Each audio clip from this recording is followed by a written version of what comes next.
What's up guys, Thayer here, and I want to take you through the journey of building this house. And right now, this is day one. We're clearing the lot, getting all the trees down and getting ready to start bringing in our water and sewer. Then the surveyor is gonna come over, we're gonna pin the lot for the foundation, and then we'll get started with the foundation. So excited to show you the journey of this entire build. This is gonna be an attached home, so 2 units, pretty modern style. And just real quick, the difference between attached home, like the 2 across the street, I did not build these ones, but it'll give you an idea of what that is. Most people are gonna call it a duplex, but the difference between a duplex and attached home is a duplex is gonna be on 1 lot with 2 units, okay? So you have a building that has 2 units, but it's 1 lot. So typically, somebody might buy it, live in one side, rent out the other side, or an investor buys it to rent out both sides, okay? If you were trying to split it, you would have to create like a condo association. You don't own the land, you only own the air rights, and then you can sell it like as if it's a condo.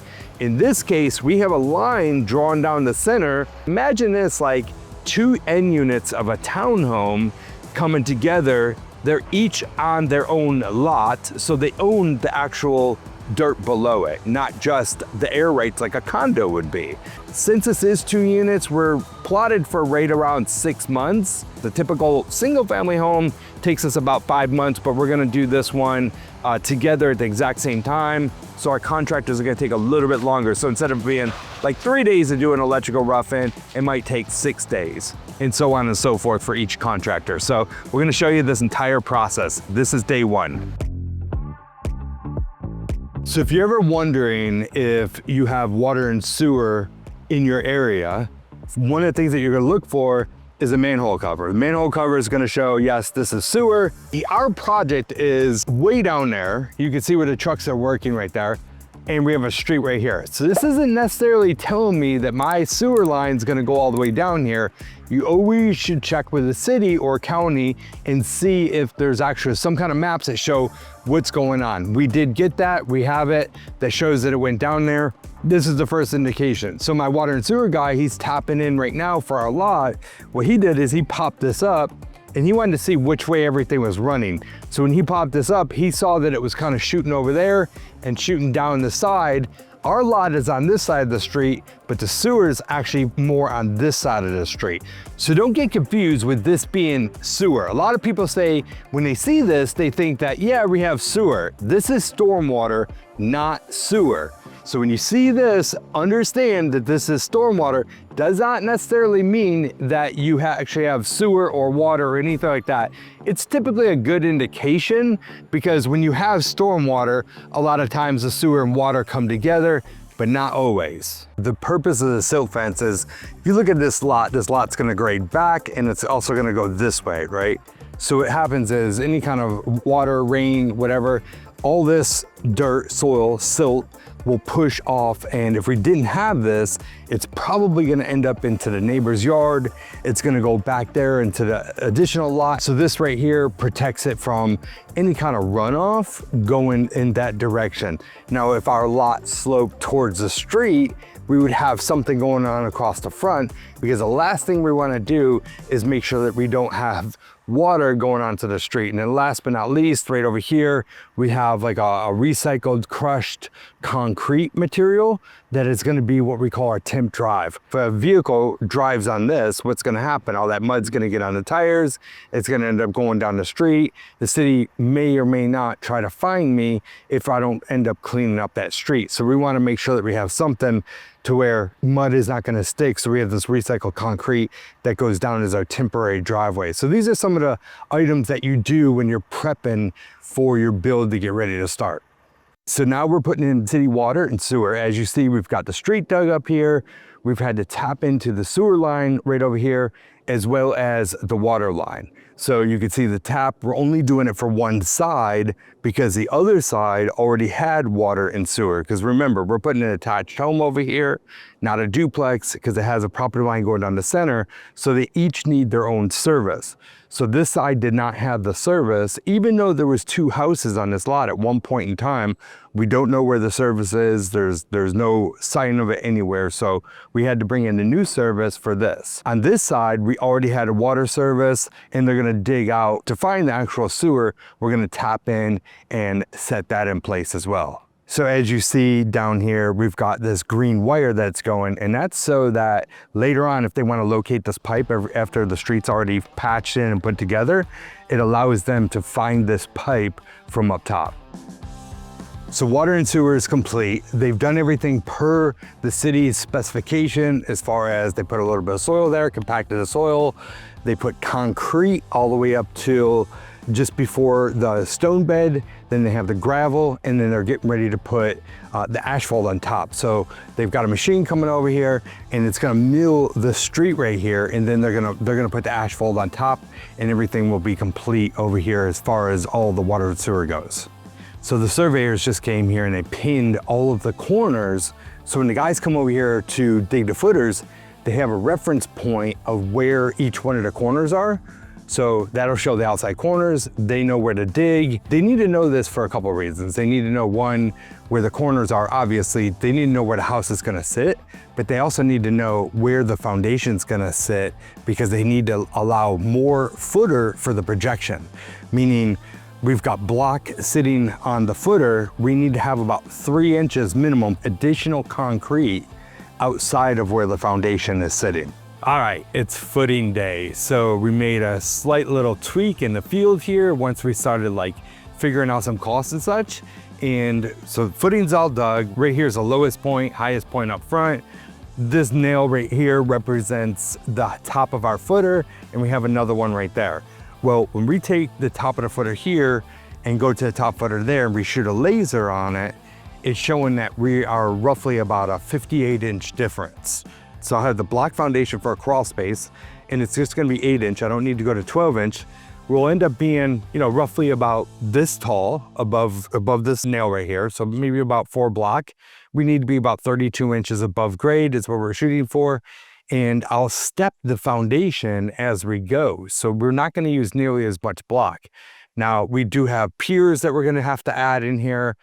And we'll have a little extra expense in there in my foundation. On top of that, we're gonna have our floor system. Our floor system is gonna be wood, but here's the thing, if I back out those 2 costs, my floor system's gonna be, you know, somewhere around 6-7 grand per house right here versus 31 grand. Plus the extra expense in the block, it's gonna be considerably less by going with a crawl space foundation versus doing a stem wall. So that's where we ended up here on this one. The foundation guys worked over the weekend to meet our schedule. They got everything just about finished up. So I want to go over a few details here. So this is an attached home, okay? So we've got 2 units right here. My property line is literally right down the center. So this one's on its own lot, and this one again is on its own lot. So we'll have a double plate. What we're gonna have is our fire retardant wall come all the way down, and then each wall will build up from that point. So here it's gonna be a pony wall, because as you see, right here is the bottom of our floor height. So we'll have a pony wall built up to here. Why did we step down this foundation? We've stepped down this foundation to save massively on costs, because brick and block is a lot more expensive than wood. It's more aesthetically pleasing to have a framed wall up here with siding versus this massive block wall. So we're gonna have what's kind of like a parge, but a heavy parge, more of a stucco finish. If you just do a light parge, you'll still see all of the seams. We're doing a heavy parge / stucco finished, and we're gonna have the color mixed into it. So whatever color matches the siding, it's gonna flow all the way through there. It'll be mixed in there, so we don't have to come back with a painter later and paint that afterward. These bolts right here are securing the foundation to the actual framing. So our first plate's gonna go down. We're gonna put the sill seal down. Sill seal is that kind of like foam barrier that separates the masonry from the lumber. Even though we're going to be using treated lumber, you still want that sill seal as a separation point. So we'll have the sill seal, we'll have the lumber, which is treated. That's gonna go over the top of each one of these bolts, and then there'll be washers and nuts to lock that down, and that's what secures this to the actual foundations. That's gonna be framed up, a pony wall. That pony wall will be this height right here. And then from there, we'll have plates that go down, and that's where we will start our actual first floor framing. We'll go from that height above. So right here, we have the access doors. This is the point of entry into our crawl space. And they typically leave these open about 40 inches. We're right at 39 inches, so roughly right at 40 inches. And then the height of our door, we're actually gonna have a pretty tall door. Will end up being about 6 foot. So most people can walk right into this door without even ducking on the back side. If you get towards the front, you'll notice that it goes to about 4 foot. There's gonna be one on each side of the units because this is an attached home, basically like 2 end units of a townhome. And they will be separated, each one of these crawl spaces. So you've got the foundation and then the pony wall. There's gonna be 2 pony walls, one on each side for each unit, and then the fire separation in between those 2 walls. So the next step is gonna be the waterproofing. The waterproofing guys are gonna come tomorrow. What they're gonna be doing is they're gonna grade out this entire crawl space here. And what they're gonna do is they're gonna pitch this back to the back side. And then they'll probably have entry or an exit point, either this corner or this corner, kind of however they pitch it. If water does get inside this crawl space, it has a way to flow out and exit the crawl space. But on the outside here, they're going to be excavating a little bit more dirt right here. They're going to put a membrane on the foundation wall. The membrane will go just as high as what the grade is going to be. So in this case, it'll be down in here. Over there, it'll be much higher. And then they're gonna run a drain pipe, and that drain pipe's gonna come down. As you see, it's a high point, low point. It'll come out and it'll daylight somewhere out back here. They'll come back and grade this after we get our inspection. So they're going to do a foundation inspection. The foundation inspection includes seeing the waterproofing and making sure that we've got projection. Remember, we need at least 3 inches on each side of my footer. So my footer is 3 inches bigger than this foundation on each side. They want to make sure that we have the right projection on here. And they're going to check a couple other points along with the piers. After the inspectors come in, we'll have them come back. They'll do all the backfill. They're going to do a rough grade backfill. So they will take this to the point of where we need to be on both sides of this property line. As you see, we've only got a little better than 5 feet, almost 6 feet of space in between the 2 property lines here. So they have to very carefully get as high as we can get without going too high, because on these step downs, I typically like to stay about 2 block below, but no more than 1.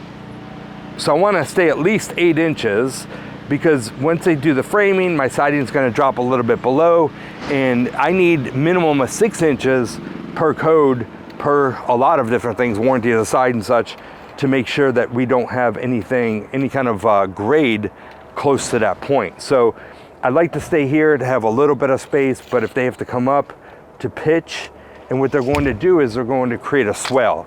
So they're going to swell out here, and as you see, we're even lower at this point. So they're going to have to drop. Basically what we need is when water comes between these 2 property lines, it has a way to direct and kind of flow off into the back. This is a very crucial point of your build to make sure that you've got your foundation heights at the right point. These foundation guys, they know how to do brick and block, right? They're not really thinking too much about water, the flow of what has to go on, you know, what the outcome is going to be at the very end. So we need to be thinking about the end goal there. And in this case, we don't have a lot to work with. So we have to make sure that our foundation is high enough to be able to kick up our grade and be able to create that V swell in here to divert the water off. Otherwise, all these neighbors over here, they're gonna be cussing me out because everything's just gonna flow into their yard, and we don't wanna create problems. We wanna make sure that we're taking care of all these problems at this point of the build. You don't think about this stuff now, it ends up costing you a lot of money. What I mean by that is, if you're not thinking about how this whole thing is gonna flow, then you may have to have an additional expense later and put a retaining wall over at the property line, which is going to be a massively, large expense for no reason when you can literally prep for it all at this point in time. These bolts are much thicker than these bolts right here. This is for our front lug walls of our garage, requires these kind of bolts. This is very important with this load right here to make sure that we have the right size bolts for code. In this section, we only have this little bit of wall and then we have this big opening. So it kind of like keeps everything secured a little bit more on these front walls, and that's why they require this. So the point I'm standing right now, way up here, is actually just puts us just above our street level. We want our garages to be just, you know, right there, just a little bit above street level, so when water comes in, flows towards the house, we don't want it coming into the garage and, you know, end up pooling in the backside of our garage. So a couple of things here. They're going to, when they do the grading, they're gonna bring it to this point, roughly this point. The point that they're shooting for is 2 block down, is what our grade's gonna be with the soil. But then what they're gonna do is they're gonna bring about 4 to 6 inches of gravel, and then they're gonna have 4 inches of concrete. But back here, they're actually gonna raise it up a little bit more. So our final concrete grade is gonna be right about this point. I like that it ended up at that point because as you see, we have a small garage here. So that means that when I go into my door, that is gonna be right here, I'm gonna have a door going into the house right here. I won't have to add steps in here. So if it was much lower and I have to put a landing or steps or anything like that, it's gonna come into this garage and make this garage basically useless. We're gonna just have like one little step right there. Because remember, our floor system is gonna be right about here. So we'll have this one step into the house, and it's not gonna really take from the garage because we've got our lug wall here. Our lug wall is sticking out roughly about 10, 12 inches, which is about what our step's gonna be. So it won't get in the way, won't interfere, it won't take away from our garage space. Another thing, if you notice in this garage, our footing stepped a couple of times, okay? So they're gonna be running our drainage pipe in here, and what they're gonna do is they're gonna pop a hole right here, and they're gonna end up going to the exterior wall, so that if anything gets in here, it comes down the sides, flows down through, or even comes in through the front there, it has a way to exit the building and get to the outside, tie into the outside drainage, and then daylight somewhere in the back. So the plans do not show these 2 walls, like up to where the front door is and this right here, where it's raised up. But we added this for the sake of the grade, not so much for this side, more for that side. And so we can bring the steps out here instead of bringing steps in over here. Over there, it's really necessary, and I wanted to kind of keep them congruent and match. So we did it on both sides. So we'll have steps coming out into our final grade over here, a couple steps, and then same thing over there. And then this is gonna be all filled in with concrete. So where we are at right now in this project is we're doing the waterproofing. What that looks like is a couple different things. So when my guys excavated for the footers, we don't do any backfill yet because now they're going through and they're spraying a membrane on the wall. Then they have like a sock drain that comes down that's attached to the wall. And as you see right here, we have our extension pieces, and right now they're just extending out like 3-4 feet. Later, when we do the landscaping, we'll bury this, we'll tie in our gutters to an additional underground drain, and we'll bury it and we'll tie it out and bring it out back. There's actually like a little ditch back behind us. It drops off, but we'll bury it and just have it taken right off of the property. As you can see right here beside me, the foundation steps. So this is the wall that is in between the 2 units. So even this wall is gonna step to reduce my cost. So we've got the steps on the exterior wall here. Again, this one steps 1, 2, even 3 times. So our floor system, we're gonna frame this up. So this ends up coming across just like this, all the way down to the back along, and then our floor system is gonna sit up here. The last thing that I'm gonna mention here is, again, we're sloped from front to back, and you see we've got a hole in the foundation right here, and then that pipes out. That is when and if water does get inside this crawl space, it'll come out. This is our lowest point.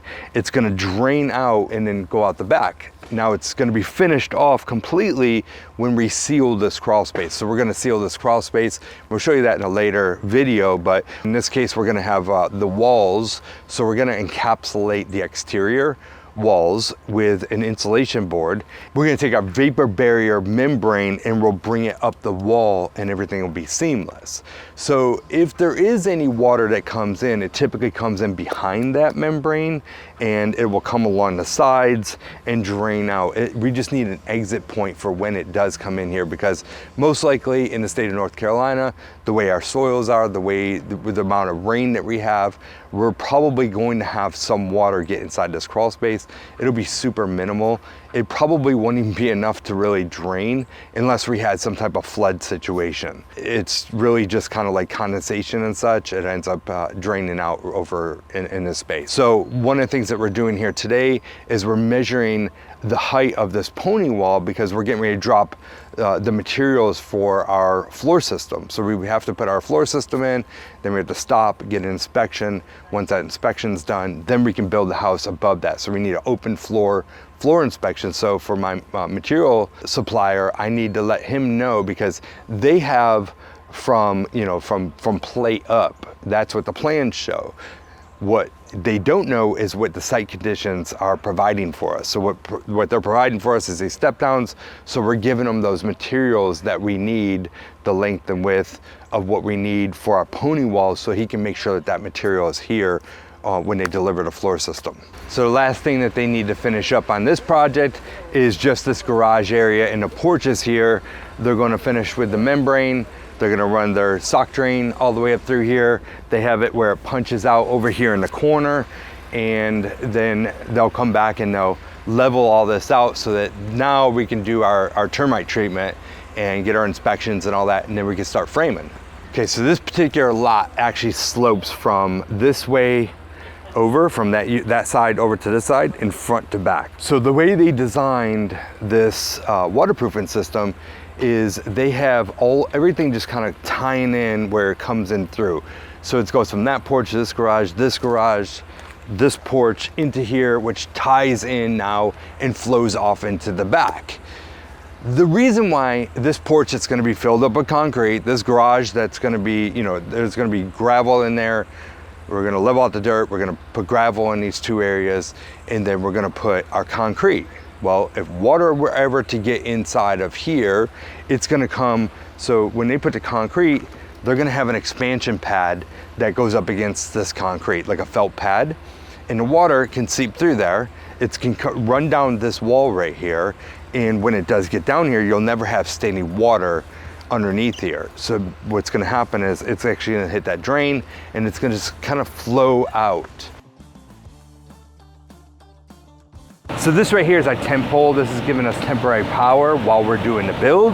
And they passed the inspection, but then our Duke Energy, they called us and said, hey, we can't put a meter on here because you put the wrong meter. But this is called a ringless meter base. They pop their meter in here and they lock it in a different way, where the old style, they would put the meter in there and it had this ring and it would tighten up from the outside here. So this kind of locks in their meter, protects their meters from being stolen and pulled off and used for other things. In here we have 220, we have 110, and then he dropped another outlet space for us down in here.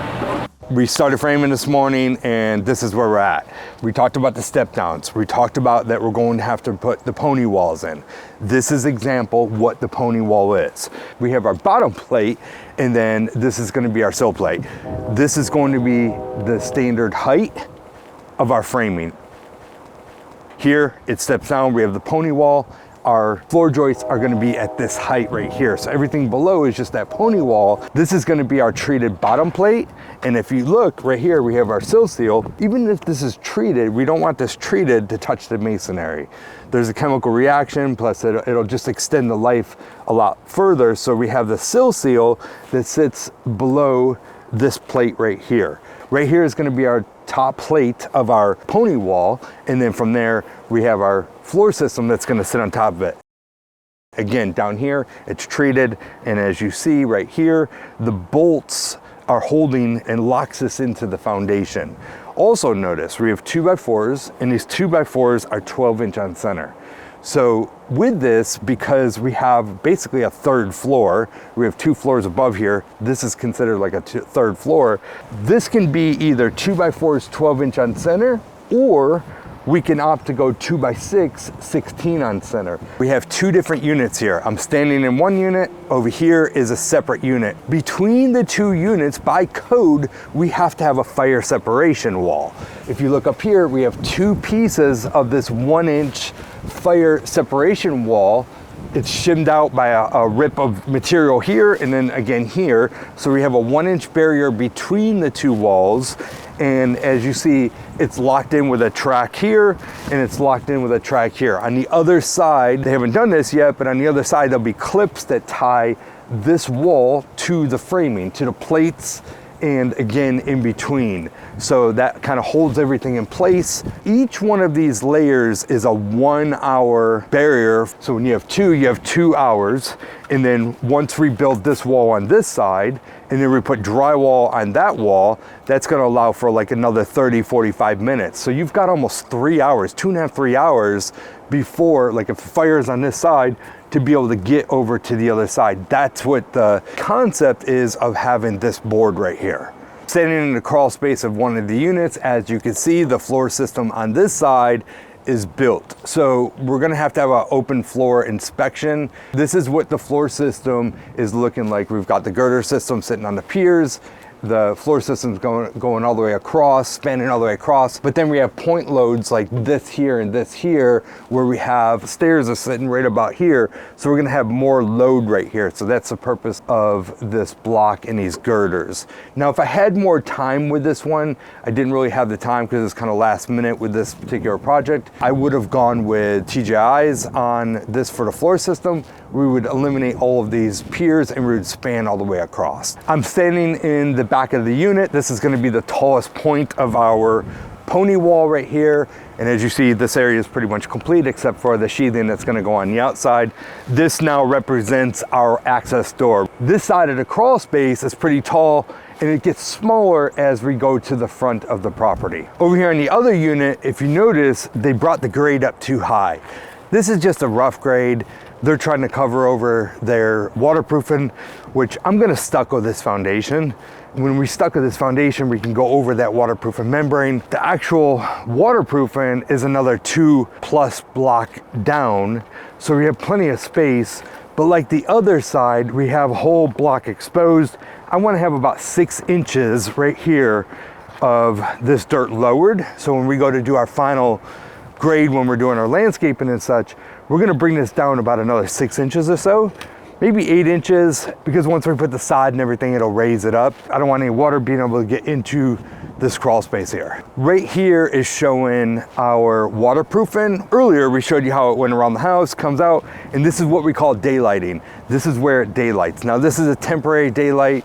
That's probably why they have orange pipe. It's a little easier to see than the black pipe, because during construction, we're gonna have weather, rain, it's gonna wash over and try to hide this. During construction, we wanna make sure that we have all 3 of these pipes and the 2 over there on that side always exposed, try not to get them buried so that when water comes through here, it can flush out. Now later when we do our final grade and our landscaping, we will extend this pipe beyond and maybe even off of the lot into the ditch that's off the backside of this property so that it'll extend out. But this is what the temporary daylight will look like.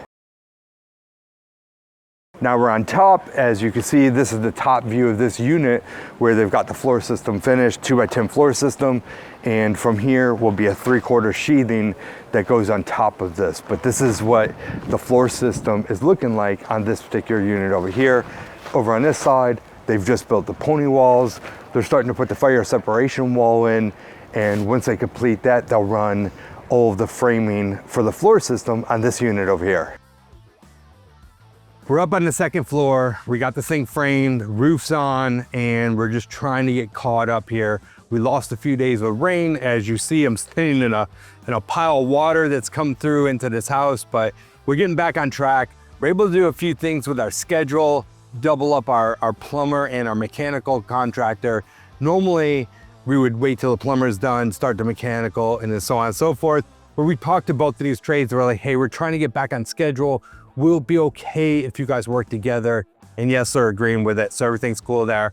So the framers are actually gonna be finishing up tomorrow. They've got a few interior things here. as you see, pulling down some of these supports that we've got in place, fixing some doors, finishing up some doorways, and building the stairs. So tomorrow's their last day. The window guys are actually on their way over here right now. They're gonna install all the house wrap, install the windows and the exterior doors so that we can secure this home after today. So we just met with our mechanical contractor, wanted to get a game plan together on our chases, on ductwork, different things like that to make sure that we have what we need while the framers are still here. As you see up here in the ceiling framing, it's doubled up, it's spaced out a little bit differently because that's where we're gonna have our attic pull down door to have access into the attic space here. Back here is a secondary bedroom. Towards the front is gonna be our master suite. Our HVAC unit's gonna be on this side.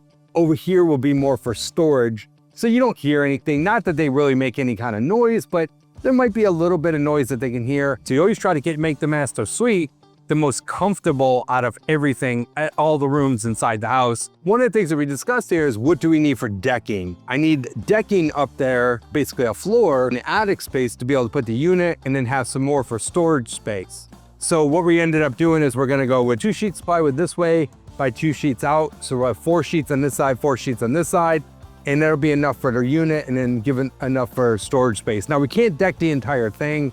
If we do, then we need to have different things with the engineer to make sure everything's live load, because even though this isn't even usable space, they don't want to see the whole thing finished because they are thinking of it like, now you're trying to make some extra living space that maybe someone can finish off later.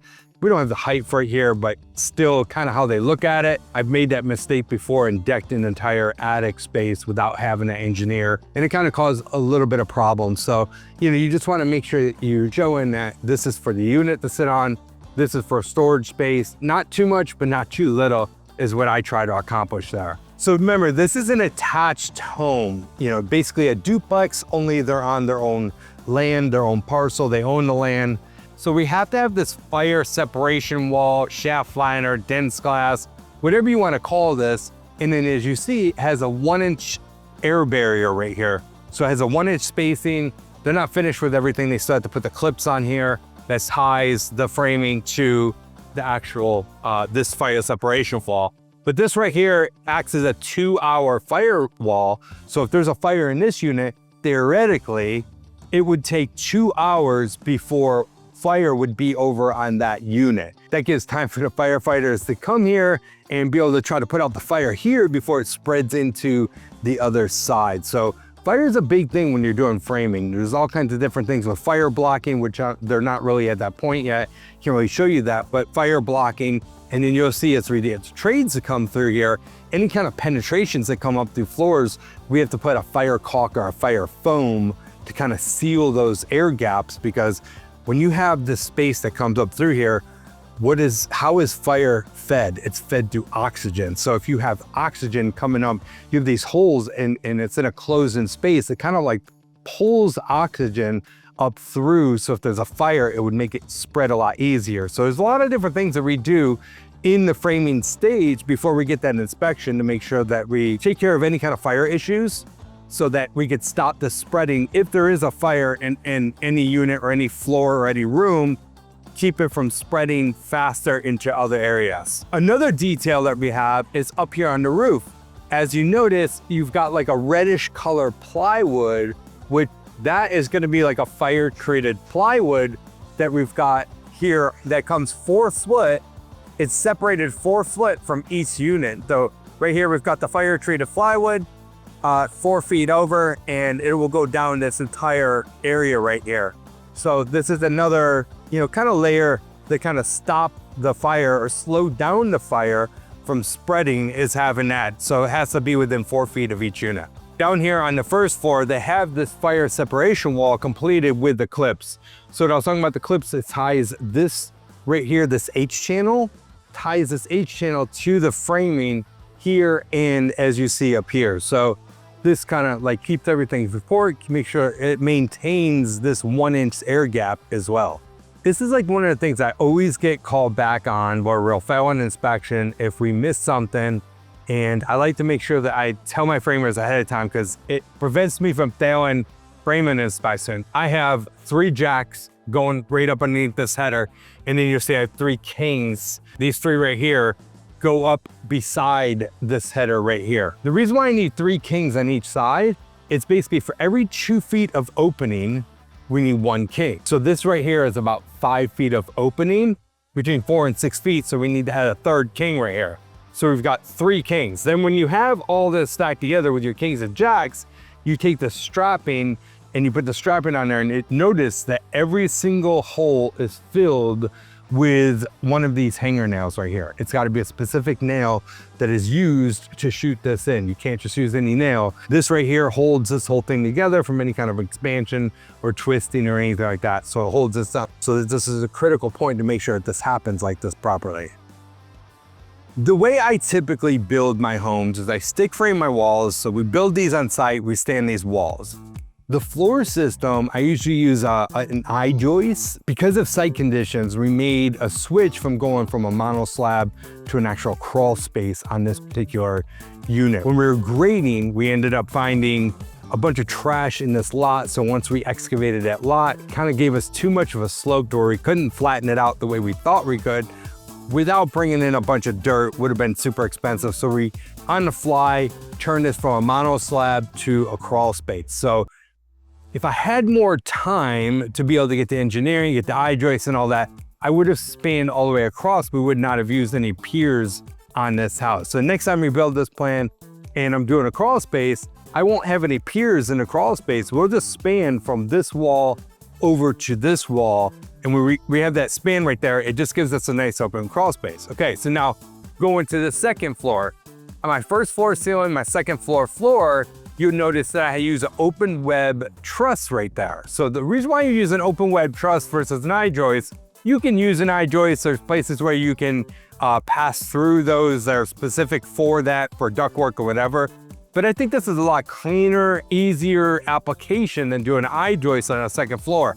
They can run their ducts through all of the open webbing, any kind of plumbing, any kind of electrical work. It just makes it for a lot easier application. And as you notice, right down here in the center, you'll see it's boxed out. That allows for like a main trunk line. It makes this space specifically used just for that, so that you don't have to worry about the open web. You can get a main trunk line down in here. On the roof, I'm typically using roof trusses. Now, the way this roof is, it really didn't make sense. It's might as well just stick frame this one. It's a very simple roof. There's nothing complicated, just a little kind of a shed roof type of thing. So we opted to stick frame this one, but typically I have roof trusses. We just drop them, we set them in place. But since we didn't have a lot up there, if I would have used an actual truss, a design truss, and we would have brought it in sight, it's like a scissor truss. So it would have made my little bit of attic space that I have not usable. And I needed that attic space to be able to put my unit, so we decided to stick frame this. So wrapping up framing, they're just doing a bunch of punch work right here. And so we're getting in front of everybody right now. The trades are just getting started. And what we're doing is we're getting ready for our guy that he's gonna come do a takeoff for all the trim, the doors, stuff like that. So we're going through making sure all the doors are the way we want them. And we're marking on the walls and sometimes on the floor what we need. So when he comes to do a takeoff, he'll know exactly what we need. As you see, this one says 2.8 barn. So it means it's gonna be a barn door and it's gonna slide this direction. We don't have enough room for it to slide this direction. It would stick into the opening. This one says 1.6, that stands for 1 foot 6 inch door slab on a split jamb type of door system. So what that means is the door will split apart. You have the frame on one side with the other side of the frame with the actual door slab on the other, and then it's able to kind of close in. So you can split them apart, close it in, and it's framed. The frame, the opening is gonna be 2 inches bigger. So this is 1 foot 6 inch door slab. The frame is gonna be 1 foot 8 inches. Also, you'll see R. R stands for right hand, and then we've got an arrow. Okay, you can't really mess this up on this one because it's a closet. You're not gonna swing it into the closet, but we just do this as formality everywhere to make sure that everybody understands that this is gonna be swinging out this way. And the way this works is you put your back up against the hinge side, and whatever hand goes outward is what the door swing will be. In this case, it's a 1.6 right hand door swing, and it's gonna swing out. We always write it on the hinge side. Then we go through, we mark out the cabinets. We're marking out the cabinets for multiple reasons. All the trades are gonna need to know exactly where everything is. So we put DB stands for drawer base, wrote sink here, and as you see, we've got a line right here, and it's a sink center line. To give the plumbers, let them know exactly where our center of the sink is gonna sit. So another thing is our mechanical contractors, they know that we put a can fan, so it's an exhaust fan that looks like a can light. They know that if the tub is right here, that they need to center it over the space, over the tub and this way. So they're gonna center our can fan right here. So it gives them the notification of that. It also tells our electrician over here where we have a vanity, they know that they need to put two outputs.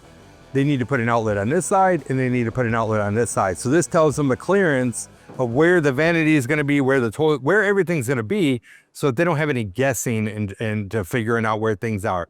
The idea is if you do all of this part right, when we close up these walls with drywall, we don't have to worry about, oh, they estimated it was gonna be here, and then we go to put everything in and then find out later, we have to open up the drywall to get in here to be able to move things around. So this gives them exactly what they need to be able to put everything in place and not have any guessing. Then in the master shower, and this is another thing that we need to make sure during framing. So I want to put my veil for my plumbing right here. So we have a knee wall.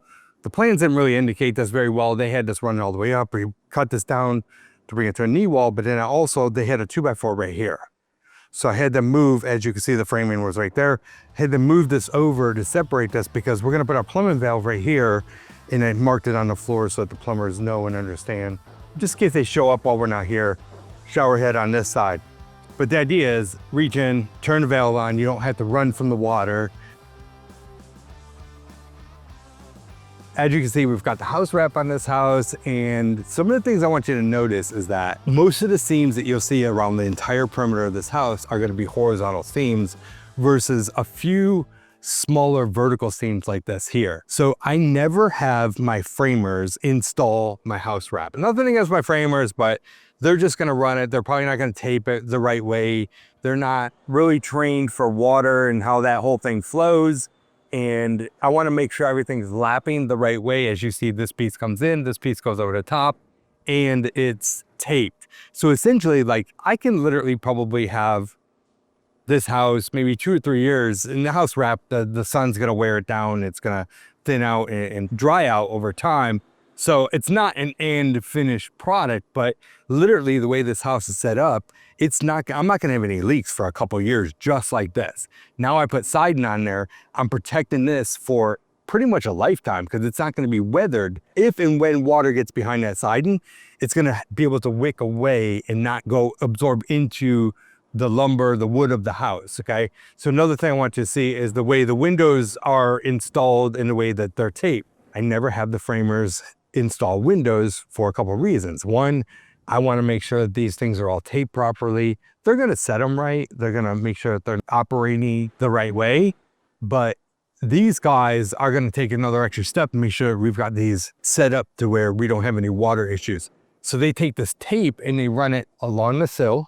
It runs up the side, and then the corners are all completely sealed. They install the window, and then you notice what they're doing is they're putting these side pieces of tape on first. So you see it overlaps the bottom piece. And then they put a piece across the top, and it goes over the top. So when water comes down and hits that flange, it goes over that other side of the tape because it's lapped properly and will come down. Another thing is when they're installing my doors, not only are they taping it the same way, but look at, they're actually running a white silicone right here. So if water were getting in here, it won't be able to penetrate through the space right here. When we go ahead and do the siding, we're gonna have a piece of flashing on top of the door, not the windows, because the windows kind of have a built-in flashing on top of those. But then also notice right here, we've got this sill pan that sits underneath here to protect the sill from water, and the way it's taped and everything flows on the corners here to make sure that we're protecting the sill. You'll see a lot of older houses, damage and rot will come in the sill area, and also comes in the corners of the windows. We're not going to ever have those problems here on this house. We're putting a fiber cement siding on here that's literally going to last forever as long as the paint is being maintained. If anything gets damaged or broke, that it's replaced, and they won't have to worry about any kind of weathering whatsoever on this house because of all the way the underlayment is done properly. A lot of this stuff, like, you know, people are putting pretty parts and they're like, okay, we're making sure the siding's done properly. Fiber cement siding is not meant to keep water out. Water is going to get back behind here, but there's ways of even doing the siding that will, once water gets back there, it wicks out. But what happens as it gets back there, it's coming along the wall. If we don't have this paper, it's just gonna absorb into that wood. So we're at day 54 here on this build. And when I say this build, there's actually 2 units. So 54 days to this point on these 2 units. And we are just waiting for our final inspection on framing to happen tomorrow. Then we'll go into insulation and drywall. So come check out what we've done so far. All right, so we're here in the main part of the house. We've got the living room here, the kitchen here, everything's drawn out. So the day that the framer is finished, the next step that we do is we get ready for our trades, our plumbers, our electricians, our mechanical contractors. And what we do is we want to first mark out our cabinets, okay? So right here we have marked out exactly where our island's gonna lay, where the sink's gonna be. We put a sink center line so that they know where the plumbing's gotta be. Right here, it's just gonna be a trash. Right here, it's gonna be a dishwasher. Underneath, they have wiring run for the dishwasher. They'll pop it up later, you know, once the cabinets are in, but they have a general idea where it's gonna be. They also have a wire down there for the switches. They also have wire down there for the outlet. There's gonna be an outlet here on this island. So they've got it all marked out because they know, because I put this island here. Over here on this wall, I mentioned that we have the fridge, just base DB for drawer base, gas range. We marked that it's right here. We've got the center point right here.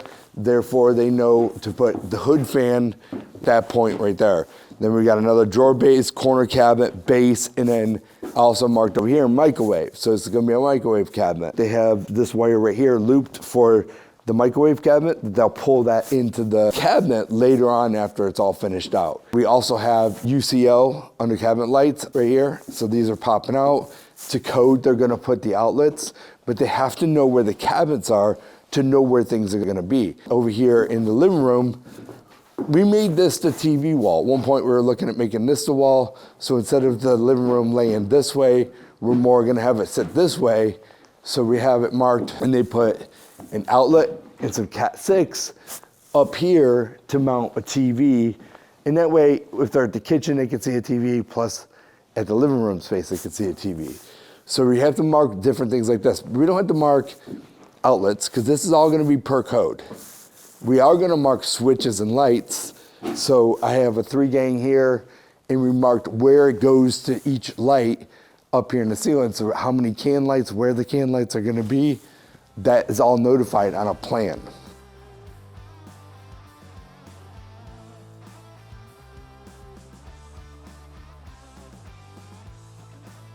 Also have a meeting with the mechanical contractor on site just to make sure that where they're gonna put everything is where we want everything. So some of the things that we discuss is our fresh air returns, like the one above my head right here. We didn't want it to be in the middle of the living space, but we wanted to kind of like cover this entire area.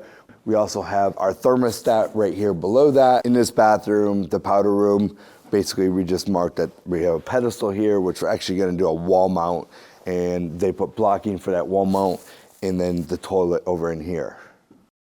We provided this closet right here for our plumber so that we can have our main shut off for the house, for our water spigots, and all the rest of the water shut off. And over here we have our on-cue panel, basically our data panel. All of our Cat 6 is gonna come in here. We've got the Smurf tube right here. It's basically like a conduit that's gonna run one data cable, one Cat 6, and one coax cable to run outside the house. So when the cable company comes, depending on what their hookup is, they can connect it from the outside. It brings everything in here. The modem will sit in here, and then from here, it'll spread throughout the rest of the house. Also, with the mechanical contractor, when we walked through, we decided to put another return back here in this bedroom so that this room also is conditioned very well. Back here in the corner, you'll see our line set. Our line set goes down into the crawl space here because we decided to put our outside condenser pretty much right underneath this window. And then our inside unit is up in the attic. So this will come up and tie into the main unit up into the attic space. Over here, we mentioned to the electricians that we want this to be our TV wall. So all of our bedrooms have a Cat 6 and an outlet right here so that they don't have wires hanging. When they mount the TV right here on this wall, all this is hidden. You don't have to use Wi-Fi. You can hardwire. That way you don't have delays in TVs. So a little feature, doesn't cost a whole lot of money, but nice added feature for the homeowner. So in this bathroom, we're gonna have a drawer base on each side, sink base in the center, remarked for the plumbers, the center line for the sink, regained the center line for the toilet, and then noted that the tub was going to be over here, and also noted that we wanted to make sure, even though all this stuff is on the plans, the only thing that we really needed to do was put the center line for the sink. I'd like to put all these other things just to make sure that we're all on the same page. But we also noted that the water lines, the faucets and everything are going to be on the left side on this particular tub here. So I don't want them to accidentally bring the wrong tub, ends up being on this side and then we have a problem down the road. I'd like to note all this stuff at this point. Also, if you notice on the ground here, blue, big arrow running, it just says drain. Basically what I'm doing is there's a big pipe in the wall right here, big drain line in the wall right here. And I just want to make sure that the drywall guys, they're conscious. I want to make sure we don't have to worry about the trim carpenters with baseboard because they put a nail plate on here. This one's not so much of a concern, but you'll see in different places throughout the house, like over here. Now this is a closet. So right here I wrote water line. It's kind of close. So once you put drywall on here, and let's just say we're building out this closet and they're putting shelves, those trim carpenters, if they aren't conscious, they don't know that this water line is here because it's gonna be drywall. It's gonna be covered up, they're not gonna see this. On this side, we're gonna have backerboard and tile. They will not see this water line by the time they get here. If they're not careful and they get too close to this, a nail could go and shoot right through here. We get the house finished up, we get our final inspections, we get a water meter, we turn water on this house, water starts spewing out through this wall. We don't want that. Or what also has happened in the past, that nail might come in through here, right? But it will seal up, it won't actually create a leak. And what happens over time, that nail will rust out because it's sitting in water. So it might be a year, 2, 3 years down the road that this actually springs a leak and floods their house. So we want to just, little things like this, just takes a couple minutes and just notifying the trim carpenters, drywall guys, whoever, there is a water line right here behind this wall and it's going to be close to the stud. So typically they're not going to put a nail plate all the way up this stud right here, so we identify it by doing this. This is not something per code. We always add one outlet in all of our closets. If you don't tell your electrician this, that's probably not gonna be something that they do. And I'm not gonna put it in a little closet, but if we have a walk-in closet where somebody can have some type of devices plugged in, maybe they wanna put an ironing board in here, whatever the case might be, they have an outlet to be able to do that. So it's a nice little feature, one little outlet. They don't even charge me anything extra for that. So right above this tub right here, it looks like a can light, but it's also an exhaust fan. Now, I do this because now I can eliminate different fixtures. Instead of having a can light here and doing an exhaust fan over here, I can put all in one right there, one unit. So we use this particular fixture and we put it over the tub. A lot of times what will happen is if you do not talk to your mechanical contractor, so they supply this fixture right here and they install it and an electrician connects to it. But if you don't tell your mechanical contractor you want this directly over the tub, for some ungodly reason, they want to put them over the toilets as if, you know, the myth people say all the time, oh, this is a fart fan. It's for the smell of, you know, when you're using a bathroom. No, that's not the purpose of this. Yeah, it is a purpose, a very small purpose, but the main thing is going to be why you need this per code in this bathroom. This bathroom has no windows. It's not for the smell, it's for the steam of the shower to be able to exhaust it out, pull it out of the house so you don't have any kind of mold issues and stuff like that. So that's the primary reason for this exhaust fan. Why do you want it over here? You don't. You want it over the tub and it'll cast that light down and also pull that steam up through. we're gonna have a light over here above this vanity cabinet that will light up the rest of this bathroom. Another thing that I do is, as soon as these tubs go in, I take a piece of OSB right here and put it over the top. If you don't do this, then what's gonna happen, drywall guys are gonna drop nails in here, maybe a little bit of standing water. Somebody drops a drink in here as well. And what happens, you get these rust spots on your tubs, and they're very difficult to get off. Sometimes you can get them off, sometimes you can't. So this right here, the towel guy is gonna use this. He's not gonna drop anything in there, no mud's gonna drop inside there. This protects it from any of that stuff. Another thing, you actually fail your plumbing inspection if you don't have a nail plate right here, where again, a nail can go through and puncture this pipe right here. In this case, when we were talking about this pipe, you're not gonna put a nail plate all the way at the side, but when they do cross the 2x right there, you put a nail plate to protect that one from getting damaged. And then you'll see them over here on this side, we have them on the top and bottom for any kind of trim pieces, like if there was crown molding, it protects it there. For the baseboard, it protects it right here from going into that drain line. Okay, a couple of the other things to notice, now this is on the framing side. So right here, you'll notice that we've got this block going all the way up. Right here beside the stringer, we have a 2x4, and then right here, you'll see fire foam. So this is all for fire blocking. So if there were to be a fire in this room, they are trying to prevent it from getting in and spreading by putting this block in here. And then the seam, they want the fire foam here. Same thing, any penetrations that go up through floors, any electrical wires, they're gonna be foamed, the drain lines, any kind of penetrations that are coming up through. Now on this wall over here, since this is 2 units like a duplex, this is a party wall, okay? So on the other side of this wall is another unit, okay? See all this red right here, this is called fire caulk. Every single one of these seams are fire caulked to make sure, and along down the edge, we have all these extra precautions to make sure that fires aren't entering into this other unit. It basically is gonna slow it down. It's not gonna stop it, but it's gonna slow it down so that it doesn't spread into the side. It gives it enough time for them to get out of the house, get to safety. That's the idea of this whole thing right here. Fire is fed by oxygen, okay? So if you don't have this foamed up, just that little hole right there will pull oxygen through and start to really get that fire going even more. So this right here is another way to slow down any kind of potential fires. The day that framing is finishing, we come in and we mark out the cabinets, we mark out any kind of special lighting where we want them, or different outlets. We might mark out different things with the mechanical, where we want things. We're gonna walk with those contractors. The cabinets mark where the plumbing is going.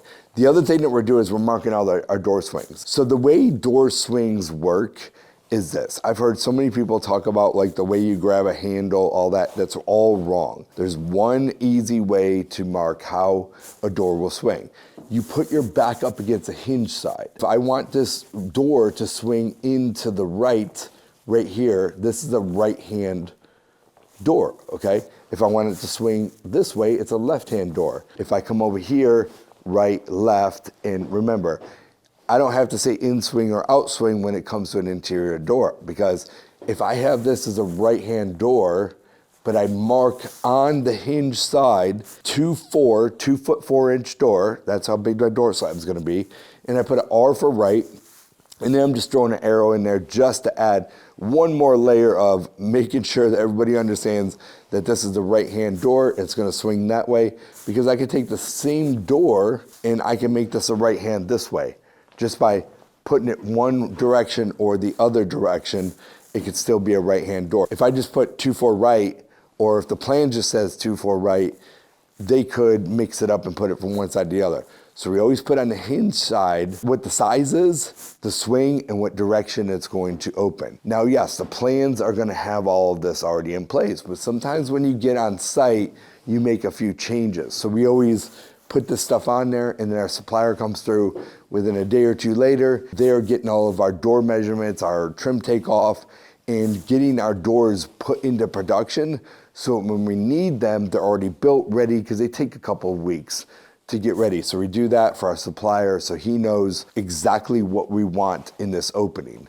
Now, when you come over here, This just says 2.8 barn, and then if you see on the floor here, it says barn with an arrow, meaning this door slab is gonna swing to the left right here. I would like for it to swing to this side over here, but we don't have the space. If we did, it would hang out into the door opening. I don't have enough space to go further back. So we decided to go this direction with this. The way that's gonna mount is there'll be a plate up top with a barn door mount. That'll go onto the door, and that door just slides over. And that's how we decided to do this door here. The only time that you're gonna mention with a door, whether it's an in swing or an out swing, is if it's an exterior door, okay? Because they don't operate the same way that an interior door. Interior doors are gonna be split jamb, and so each side is gonna look the same. You can flip flop it, doesn't make any difference whatsoever. Now on this right here, for safety purposes, this door is gonna be a left-hand in swing. Now, where I say safety purposes is the way these hinges are gonna be. If these hinges were on the outside, then someone could just pop these pins, take the door off, and break into the house real easy. So that's why you have to notify whether this is gonna be an in swing or out swing because of the way they build the door.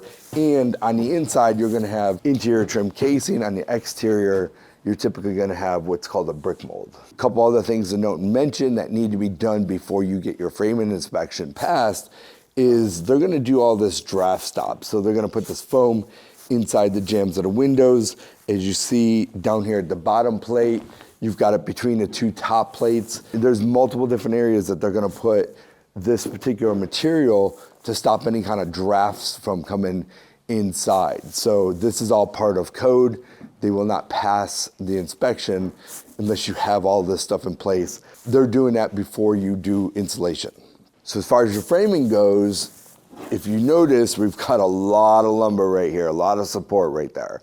There's a lot of load falling in right here. And what's happening is we've got this opening right here. And so the way the code works is every 2 feet of opening, we have to have one of these jacks here.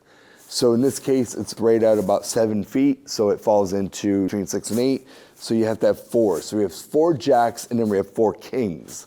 The jacks sit underneath the header here. The kings will sit up beside that header right there. And then see the strapping, it all has to be strapped. And when this comes in play is when you have more than 3 studs. If you just have 3 studs, you don't need this. And the reason being is because you could take a 16 penny nail, a framing nail, and shoot this through and it will hit those 2 2x4s. And then again on this side, so it can hit it. If you go 4, it's not gonna hit and be able to tie all of that together. So anything more than 3 studs, you have to put the strapping. And whenever there's any kind of strapping, any kind of metal, when it comes to framing, every single hole needs to be filled. And it not only needs to be filled, it needs to be nailed in with a specific, what we call a hanger nail, that has to go in every single one of these holes right here. If you notice this window's a little bit smaller, it's a double, that one's a triple. This opening is a little bit less. This one only requires 3 jacks and 3 kings. Then when you come over to the single windows, this one actually, being a smaller window, this one only needs 1 jack with 2 kings. You see there's no strapping because we have 3. They could shoot nails on both sides of the stud. So right above my head, we have the attic pull-down door. This gets missed a lot. You want to make sure that when you're building your plan on paper, that you identify where this is gonna be. You gotta make sure that your framing's running in the right direction. I'm in the laundry room, and sometimes the architect will miss this and not note that this needs to be a 2x6 wall. And they did in this particular case. So the framers put a 2x4 wall. We actually had them furrowed out another 1.5 inches to make it a 2x6 wall because of all this plumbing and drainage and piping and venting and stuff that you have in this wall. You need the extra depth to make sure that everything fits within there. If it's not marked on your plans, the architect forgot to put this in there. You know, always look for this. If you forget it, make sure that it's done on site. Right here, we have a pocket door assembly. That's what this metal's for. I'm not a huge fan of pocket doors because they can have some problems if they're not, you know, things aren't done right in the beginning, and then sometimes you have to take drywall off or trim pieces off to really get them fixed. So you want to make sure you have a good trim carpenter that knows how to do all this stuff, constantly keeping up with hardware. There's a couple of things that you can do with it. You can take it and put it up in the attic somewhere, hide it, put it somewhere in the house where in the crawl space, In this particular case, we put them in the job box, the inspection permit box. We have them hidden inside there so that they don't disappear, because then they go to trim them out and they're not there, then you're running around trying to get these hardware kits. So you want to make sure that you do something with these hardware kits. Always check your openings on every single one of your doors, whether it's a pocket door, barn door, swing door, and make sure that, you know, when you're walking through your plans, in this particular case, the framers actually made this 3.0. So when guys came through here, they wrote 3.0, but that was incorrect because our plans actually showed a 2.4. So we had to have them fix this, turn this into a 2.4 opening. On this particular plan, we actually put the unit up in the attic. So we have one unit to service all 2,200 square feet of this home. So we have a zone unit so we can control the upstairs and downstairs separately, but we needed a chase to be able to get ductwork down into the first floor through our open web floor joists, okay? So when we designed this home on paper, made sure that we put this chase in here. Came in here with the mechanical contractors, we figured that we actually needed one more chase. So we were looking, where is a good place to put a chase? Went into the master closet, and we added a chase right here. So now this is able to service everything. If I build this plan again, I'll make sure that I add this chase here on the plans. Therefore, we already have it set up for them. We know that we're gonna need it, so we'll actually have that in place, which is fine. We'll be able to just take and slide it of the closet right into this wall right here. It doesn't really hurt anything, it doesn't take away anything. Good place, nobody's even gonna know that there's missing space there. Remember we talked about the exhaust fans? So over here in the shower, we have the exhaust fan over the shower. It also services a light for this shower as well. Now where I'm standing right here, we have a bank of cabinets where sinks, drawer bases are gonna be. You'll see how the electrician just looped this wire in here so that once the cabinets are in place and the countertops are in there, the sinks are in there, they know exactly where that center line of that sink's gonna be, so that they can line up their light to go exactly in that exact same spot. So this right here services as the water closet. We put one single unit of an exhaust fan can light.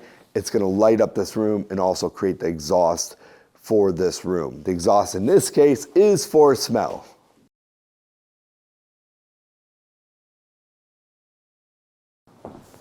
Okay, so now we're right outside of the master bedroom. Outside the master bedroom, we have this cool little balcony area. It's got it closed in partially and partially open. This roofing right now is called TPO. So this is the type of rubber deck roofing that will be as an underlayment. And then what's gonna happen from here, they look like decking boards. It's 2 foot by 2 foot pieces with these pedestals that will lock in here, and we'll have a finished deck with the handrails that'll go in here as well. Today is day 82 of the entire project. As you can see, drywall is in, and one of the things I do on every single one of my builds is after drywall is done, before they leave, I have them prime the walls, as you see here, and paint the ceilings. This is gonna be the brunt of the paint that is happening, and yeah, they cover everything up, but at the end of the day, if you ever build before, you know you're always fighting overspray and stuff like that. Now we're gonna go through and we're gonna put our cabinets, we're gonna put our trim. The trim that goes on is already primed, so then they caulk it in and then they're doing final paint at that point in time. They have less they have to worry about. They're just taping up the windows and stuff so that we don't get paint overspray on that for now. And that's really that and tubs is all they have to worry about. So they can get a lot of paint on very quickly, get that done. Then we're gonna put tile in. As you see, we've got prep, they're working next door. Then we've got cabinets going in. We do the tile first so that tile's down and then the cabinets sit on top of that. I want that whole space to be finished. A lot of people put cabinets and then put the tile up to it. You're gonna have like this, then you have to put shoe mold, different things like that. I just personally don't like it. It's gonna save me a couple tiles. I'd rather have the entire floor tiled, cabinets go over the top. After the cabinets, the interior trim is gonna go in. All of our doors, our baseboard, all of the casing, stuff like that, that's all gonna go in. And then of course, after the cabinets get installed, our granite guy or our countertop guy is gonna come template all the tops. They'll put the tops on. The minute the tops go on, we get our tile backsplash done. So therefore, all of these parts and pieces are done, and then all that's left is our finals. We're doing our electrical trim, our plumbing trim, you know, the fixtures and such, HVAC. Now, what we do before all of that, and after all this other stuff's done that I just mentioned, is now we bring them painters in. This is something that I really found that works out better for timeline and for cleanup mess, for simplicity. It just gives me a better finished job, and also gives me a little bit of primer behind my cabinets. Not that that matters, it's kind of like a internal thing, but it's just something I like to do. So after the paint gets complete, then that's when we're gonna go in and we're gonna put all of our hardware in, finish our electrical work, put all the lights up, do all of our plumbing fixtures, get our HVAC complete. And we're ready for final inspections and get everything finished, punched out, all the little final details, and we're done. I'm here now in the laundry room. We have cabinets going here, so we have base cabinets and wall cabinets, so nothing on this wall. Over here, we've got the washer and the dryer. So what we're gonna do is we're gonna put a shelf and rod going across wall to wall here. So linen closet, first shelf will be 24, and then we'll separate them 16, 16, 16, and 16. So we'll end up with 5 shelves in here. So I'm gonna make this one 80 shelf and rod. Most of the time, a lot of people just do this at 68. There's not really any other space for a broom closet. So I'm gonna go 80 on this one. It's for coats and stuff. People can put a vacuum in here, brooms. Plus you've got your on-cue panel, you've got your shut off. So it gives a little extra storage space. There'll be a shelf up top, 12-inch shelving coming across here. And then it'll go back deeper, another 12 inches right here. So have some deep spaces over here, come 24 inches off the ground, just like the linens. 24, and then I separate them 16 inches apart each one. This top, let's see, gives, you got 21 minus 10, so it gives another 11 inches of space. Well, once the door's in there, probably about 9 inches of space to be able to put a couple little things up at the very, very top there.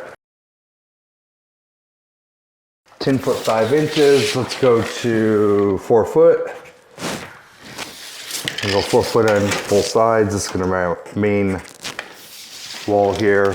Leaves us about 29 inches, that's fine. So we'll do 96, 80, 40.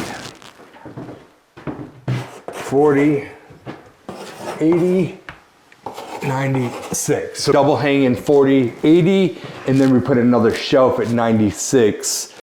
We're in the master right now, so you've got the shelf right here that most people can reach, maybe with a little stool or something for like your everyday, like maybe sweaters, whatever. And then up here would be like something, your seasonal stuff that you can swap out and put up top. So it's a nice little added piece, especially when you have 9-foot ceilings. And then right here in the center, we'll do sweater box / shoe. First half, we'll run shoe. The difference is gonna be, we'll make them slightly angled, and then up top, it'll just be flat sweater boxes going up the rest of the way. Then over here, we'll go 80, 96, so we're giving them 3 foot here. We're gonna take this to 20, that's 24 inches. Leaves us right at 24. So that's what I'll do. I'll slim this down a little bit. What do we have right now? 29. So we want to get 5 inches off here. We'll go another 2.5. 2.5. So then we'll have a match. So it'll be same thing. Sweater box, shoe, another sweater box shoe over here. We have a long hanging right beside it, and a box here, double hanging with a shelf, double hanging with a shelf, long hanging with a shelf, good closet, lots of space. So just shot a message over to my wife, who's the designer, on this space. These secondary bedrooms have this little space right here that we created. That could be anything. Like the outlets are up top for a couple different reasons. Someone could put a desk here, make this a workspace. We could put a built-in space, or they could put a dresser here, and then on top of it, they have outlets. They could put charging station, different things like that for stuff that they need. I think she's right. I just wanted to give her one more option. Just make sure that that's exactly what she wants to do. I think we leave this for the creativity of the buyer of who's gonna use the space. For this closet, remember this is secondary bedroom. We have a little better than 8 foot on this wall. We have 5.5 feet here, but if we're gonna put hanging clothes here, we gotta figure 2 foot. Once you figure the hanger and all the clothes, you gotta figure 2 foot is the difference. So I think the way, I mean, these are secondary closets. I'm not gonna put that top. So we'll go 40-80, not 40-80-96 on this one. On the master suite, we'll definitely do 96 and do that top, but I wanna bring some cost down here. So we'll go 40-80. We'll go 40-80. So what's gonna happen is we've got double hanging, one bar rod is gonna be at 40 inches, the other one's gonna be at 80 inches. And then why did I make the space right here? What we'll do here is we'll do some built-ins. So we have built-in boxes right here. So the sweater boxes, whatever. Nothing on this wall because the door is gonna come in here. Someone wants to hang a mirror or something.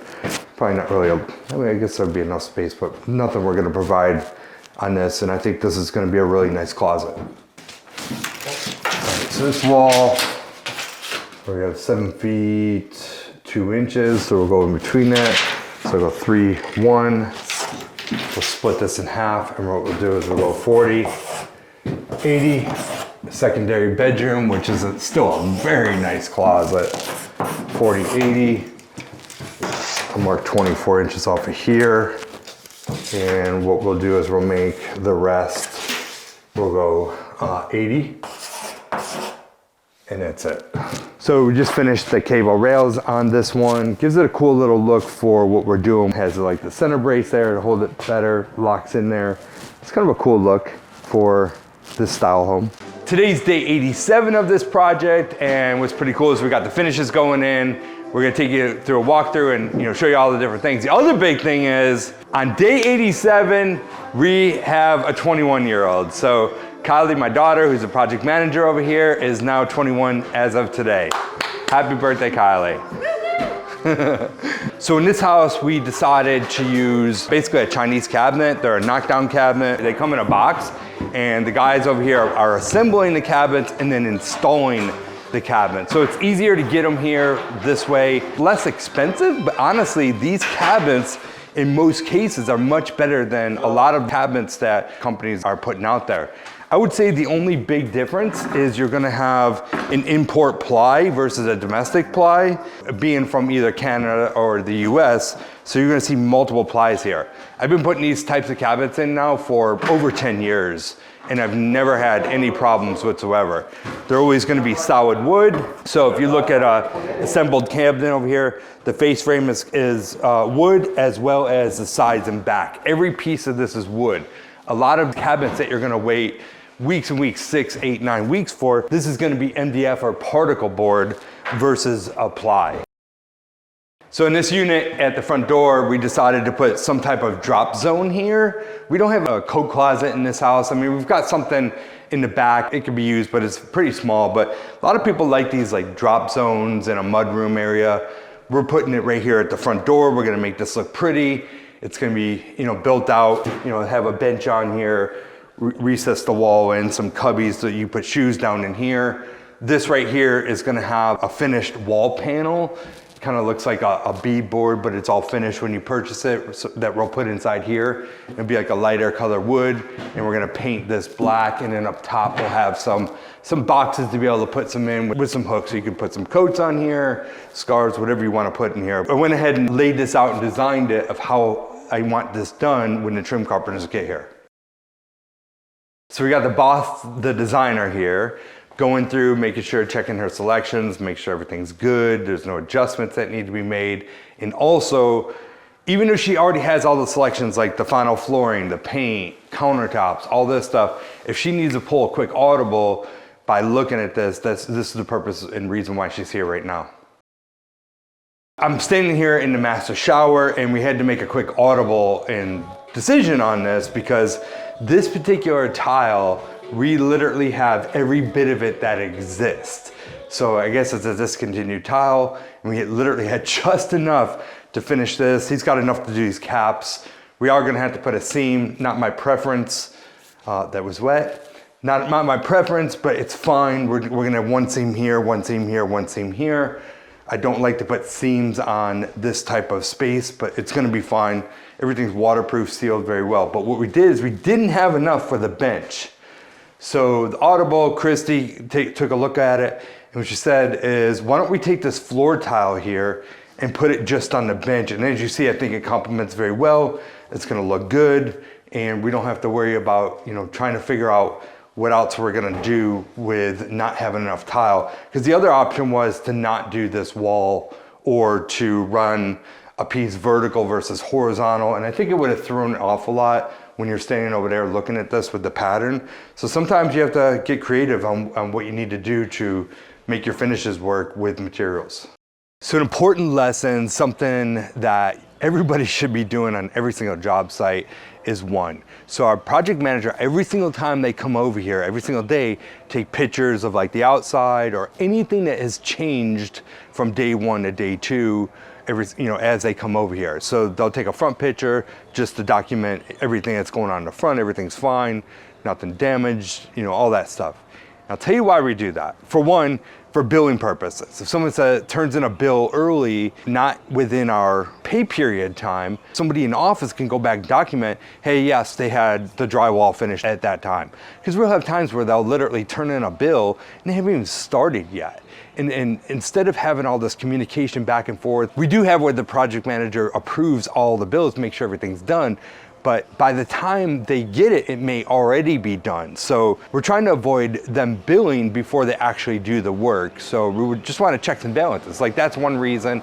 Another reason could be thefts, damages, different things like that. So the other day I came over here and I noticed right here that my siding work and trim is damaged. And so I went back to my project manager and I said, hey, look at your pictures and see, when do you think this happened? Number one.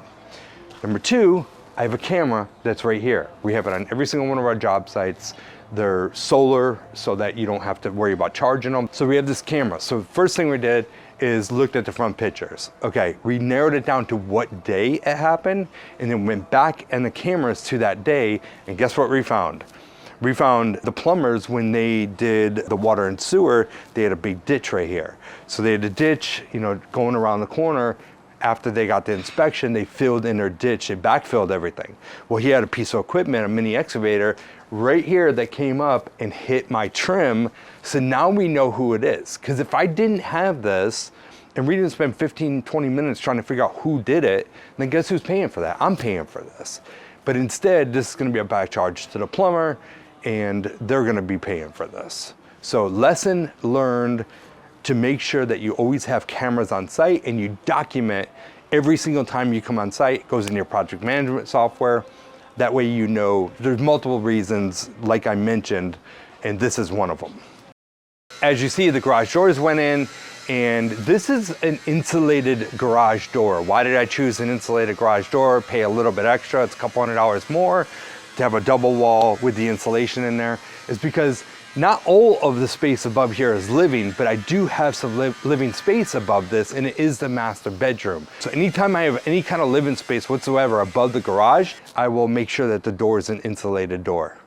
So we are in the winter, and it ends up being wet a lot of times and muddy and gets up in the roads. So you got to make sure that you maintain your roads so you don't get any kind of fines. You can be fined by the city for having mud in the roads, especially when you get wash off and it goes into the stormwater. This isn't so bad. I'm not too worried about it. It's not like clumps and clumps of mud, but we're getting ready to have a bunch of rain the next couple of days. Maybe it's gonna wash off. At some point in time, I'm definitely gonna have to clean this street, get a street sweeper, street cleaner. They'll come, and what they do is they just kind of blast water and kind of clean off the street. So you gotta make sure that you keep your streets clean. What's going on, guys? Day 96 of this 2-unit build here. And as you see, we've got cabinets are finished, all the trim is done. They're coming to put the countertops today or tomorrow. Tile backsplash is going in right after. First of the week, we'll be starting the paint work. So we're gonna do all the final paint, not final paint because there's always touch-ups and stuff, but as you saw how we did this earlier. We did all the ceilings already. We did the primer on the walls, or first coat, however you want to look at it. But now we're going to actually finish all the paint work, and then later we'll come back for final touch-ups, blue tape, stuff like that. So paint's going in, and then after the paint goes in, we're gonna be able to finish out this house, meaning we're gonna have the plumber come and do all of the faucets and hook up the appliances, and the HVAC contractor is gonna get everything ready for final inspection. The electrician's gonna put all the lights in and finish out everything on their end, the outlets and switches, and trim this house out. So they've already roughed in, and now those trades are gonna come and what we call trim out. So they're gonna trim out and complete and get this house ready for final inspections. Once we pass our final inspections, we can power this house up, put heat on this house, turn on the lights, have water. Everything's gonna be up and running like a regular house when we go through these finishes. So I wanna show you some of the details and things that we did and why we did them. So this is a feature wall. We're here in the living room area. I was just in the kitchen, so this is a big wide open area. So we wanted to do something on this wall a little bit different than, you know, the typical putting some type of trim detail slats or something like that. So what we're doing, we've been doing this on a few of our builds lately. It's what I call hotel trim. So I only see it in nice hotels. I don't know what the actual proper name of it is, but it's basically like that slat board. It has like the thinner slats where it's raised wood, and then the back is usually like a black color. So we're gonna do that on this entire wall right here. We're also gonna put that over here in this built-in on the back wall here and inside the cubbies. We also took this trim right here, some stainable material, I believe it's just maple, that will butt up against that. This will be stained to match the wood that we're gonna be putting in over here. Now there are a few little adjustments I'm having my trim carpenter come back and do, and I wanna explain why. So right now he has this flush. There's no way I'm gonna be able to seal this joint properly, and it's always gonna break loose, and there's always gonna be cracks, it's always gonna look terrible. He needs to take this and recess this in roughly about 1/8 to 1/4 of an inch, so we can put a caulk joint right here and finish this off properly and then stain this. Same thing down here at the bottom with this piece of baseboard. This piece of baseboard, I want this cut back, so right here I'm gonna have that same problem. I want this cut back to just overlap the side of the stainable trim by about 1/8 of an inch, and it gives it a nice finish where we have one look the whole way through, and I could put a nice caulk joint there, something that's gonna stay. Obviously caulk needs to be maintained over time, but this right here, it will never last. Literally before I even close on this house, it's already probably gonna open up. It's never gonna look good. So I wanna make these few adjustments now. I see he left a piece of baseboard off here. I'm sure he didn't think through this whole thing. And he was probably gonna ask me, hey, what do you wanna do? I'm gonna have them run the baseboard all the way into the corner and cut this piece back so it ties into that baseboard. Cabinets are in. I've already gone through and checked this. This is gonna be for the dishwasher. You wanna check the measurements, make sure that they did this right. Dishwasher needs 24 inches. So you wanna figure 24 1/8, 24 1/4 will work. 24 1/4 really is what you want, and that's exactly what he has here. Gives you enough room to slide the dishwasher in, get through the insulation that's on the side, and be able to secure it and not have these big gaps on the side. Over here, we're using a 30-inch range. Same thing, 30 1/4. He's got that all set up. One of the things I told my cabinet guy to do, he didn't do it then, so he's gonna make it harder on himself. He has to come back to do a few things, is right here where these under cabinet light wires come out, he notched the drywall, but he didn't notch the bottom of his cabinet. I want the bottom of his cabinet notched because otherwise I'm gonna be notching my tile around this and it's gonna look terrible. I want the cabinet notch. So he's gonna come back, put a slight notch in the backside of this cabinet right here. The wire will come out right there, and then the light will go up against it. You won't see any bit of that notch, but if they notch tile, it doesn't really look too good. Got all the hardware in, and I mean, other than it being dirty, I think we're in good shape. There's gonna be a few adjustments later. Here's the pantry, and as you see, the wall notches goes back in, so we made sure we had some deeper shelves here. These are a little bit more shallower. I think we end up with like 10 inches right here, so it's still a very usable shelf, but then you have something for bigger, deeper stuff right here. But we have 5 full depth shelves. We got 24 inches underneath here for any kind of larger things that you wanna put down below. But for having just like this little pantry closet and not a ton of depth right here, with the way we did the shelves, we have 8-foot doors, it's open, it still gives for a lot of area for storage. So we're in one of the secondary bedrooms and secondary bathrooms. So in this house has 3 bedrooms, and every bedroom has its own bathroom. Plus there's a powder room to share for the common area out there in the hallway kitchen area. So as you see, I mean, this is a nice vanity. You've got, you know, a big vanity with drawers on each side. We put a barn door on this particular one because I didn't want this to swing out, and if it swang in, it was gonna compete with this linen cabinet right here. So I do this a lot in bedrooms, especially master bedrooms, where we'll put a barn door in here. So this, you know, it closes off. If they want privacy, they just lock the main door in the bedroom, and then they have privacy to this bathroom, because this isn't a door that locks, but it does shut. It just will not lock. So then we have linen closet in here. This house has tons of cabinet space. So linen closet with, you know, 5 open shelves here. Plus we've got drawers on each side of the sink right here. You know, we've got the tub area, full tile all the way to the ceiling right here with some niches. And then check out this closet for a secondary bedroom. So we've got double hanging right here. This is where, remember when I marked it out, it said 40 inches, 80 inches. So we got 40, 80 here. And then we just went with 80 here for long hanging. So their shorter stuff will go here. These are all sweater boxes. They can put shoes on there, whatever. And then there's a top shelf right here that can be added for other storage space. So there's a lot of closet space. I opted to not put the top 96-inch shelf in the secondary bedrooms. We only did that in the master in this particular house. Remember when we were in the beginning stages of construction, I said one of the things that I do is I put this piece of plywood, just scrap plywood from when we're framing the house. I'll put these on top of the tubs to protect them during the build. And as you see, here we are in the finishing stages. And if you look inside this tub, it's pretty clean. I mean, yeah, there's dust and stuff, but you're not gonna see nails and water and rust and trash and mud and drywall mud and all that stuff. It stays pretty clean in there. So in the past, when I didn't do this, we would have rust stains that we had to fight to try to get out. They're trying to get the drywall mud out of there. People will literally like break into the house, you know, during the weekends or something. Homeless people, they'll come piss in here, or just use the bathroom, use your imagination. But things that in and out, people will dump drinks in here and all kinds of crap and act like it's a big trash can. So doing this protects it, and it prevents people from doing stuff like that. One of the details that I do in pretty much every one of my houses is this handrail. It actually looks like a 2x4. I like this squared off look versus the rounded look handrails. So this is one of the details I do in all my houses. Another thing I do, notice my stair treads are flat on the face here. This is something we've been doing long before they even offered these. Like now you can actually buy these with a flat face on them versus the bullnose. I think we've probably been doing this 12, maybe even 14 years we've been doing this. And recently you can buy them flat. They cost more. You know what I do? I just take the bullnose ones, we flip them around. So the bullnose actually is in on this side and the flat side is on this side.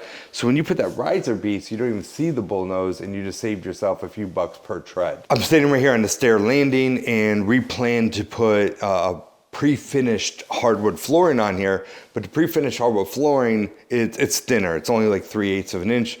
So when you're ordering bullnose, you can order 3/8 of an inch bullnose, or you can order 3/4 of an inch. Now, if I was gonna do a stain and finish, or if I was even gonna do a carpet, I'll probably put a 3/4 inch right here, but instead I put a 3/8 inch bullnose. And what's gonna happen from the front face, as you see over here, it's gonna be a full 3/4, but on the back side, the lip, it's only 3/8 of an inch. So when I put this flooring in here, everything flushes up and we don't have any kind of lippage right there. So now I'm up on the second floor, right at the top of the stairs, and right when you come up here, you've got this closet, linen closet right here. And again, like the shelving and the amount of storage that you have in this house, it's important to have storage. People really like this stuff. So we ended up putting 5 shelves here. So it gives a nice space for a lot of storage for blankets and linens and towels and different things like that to go right here. This back bedroom here is gonna mimic exactly the bedroom below us. Same vanity, same closet. It has a linen closet in this one as well. Same tub and towel features. We're in the laundry room now, and one of the details that I do in here is over the washer and dryer. We basically just do the simple package right here where we have a shelf and rod on half of this, with the shelf going all the way across on the other side. So this laundry room is big enough that we're able to put some cabinets in here. Now they are gonna have wall cabinets also. Somehow, some way, the cabinet guy missed that detail, so he's gonna be putting those in next day or so. So there will be wall cabinets going up above their countertop. So someone's taking their clothes out, they can bring it over here, have a place to fold. So good space in this laundry room. One of the things I want to make note of is this right here, this space right here. And there'll be a vented grill on there. You have to have it when you have a certain size laundry room. You have to have ventilation in here. So some people will do a louver door or put a louver in a door. I don't like that. We'll put it on the wall, and it has to be a certain size per the square footage and all that stuff. So this is here for that purpose. I'm now in the master bedroom closet, which is right off of the laundry room. A lot of people like that, where they can be, you know, in their master closet, they can go right to the laundry room. So this has a pocket door that separates, that can lock off from, you know, the rest of the house using this laundry room. So in this, I just want to talk about a couple of the features, a couple of the details and things that I do in my closets. So you've seen it in all the other closets, but I want to show you here. So we have the shelf right here in the rod, but notice how I put this face frame. A lot of people will just put the 3/4 inch material, and two things. This little detail right here does two things. One, it strengthens the hell out of this space right here, so you don't get that, you know, bowing over time once you're putting clothes on here. So it keeps it nice and strengthened, and it gives it more of a richer, thicker, detailed look. So this is something that we do standard on all of our closets. This is a new supplier, and this was a detail that I did not have a discussion with him. I didn't catch it. I'm okay with it. I'm not going to change it.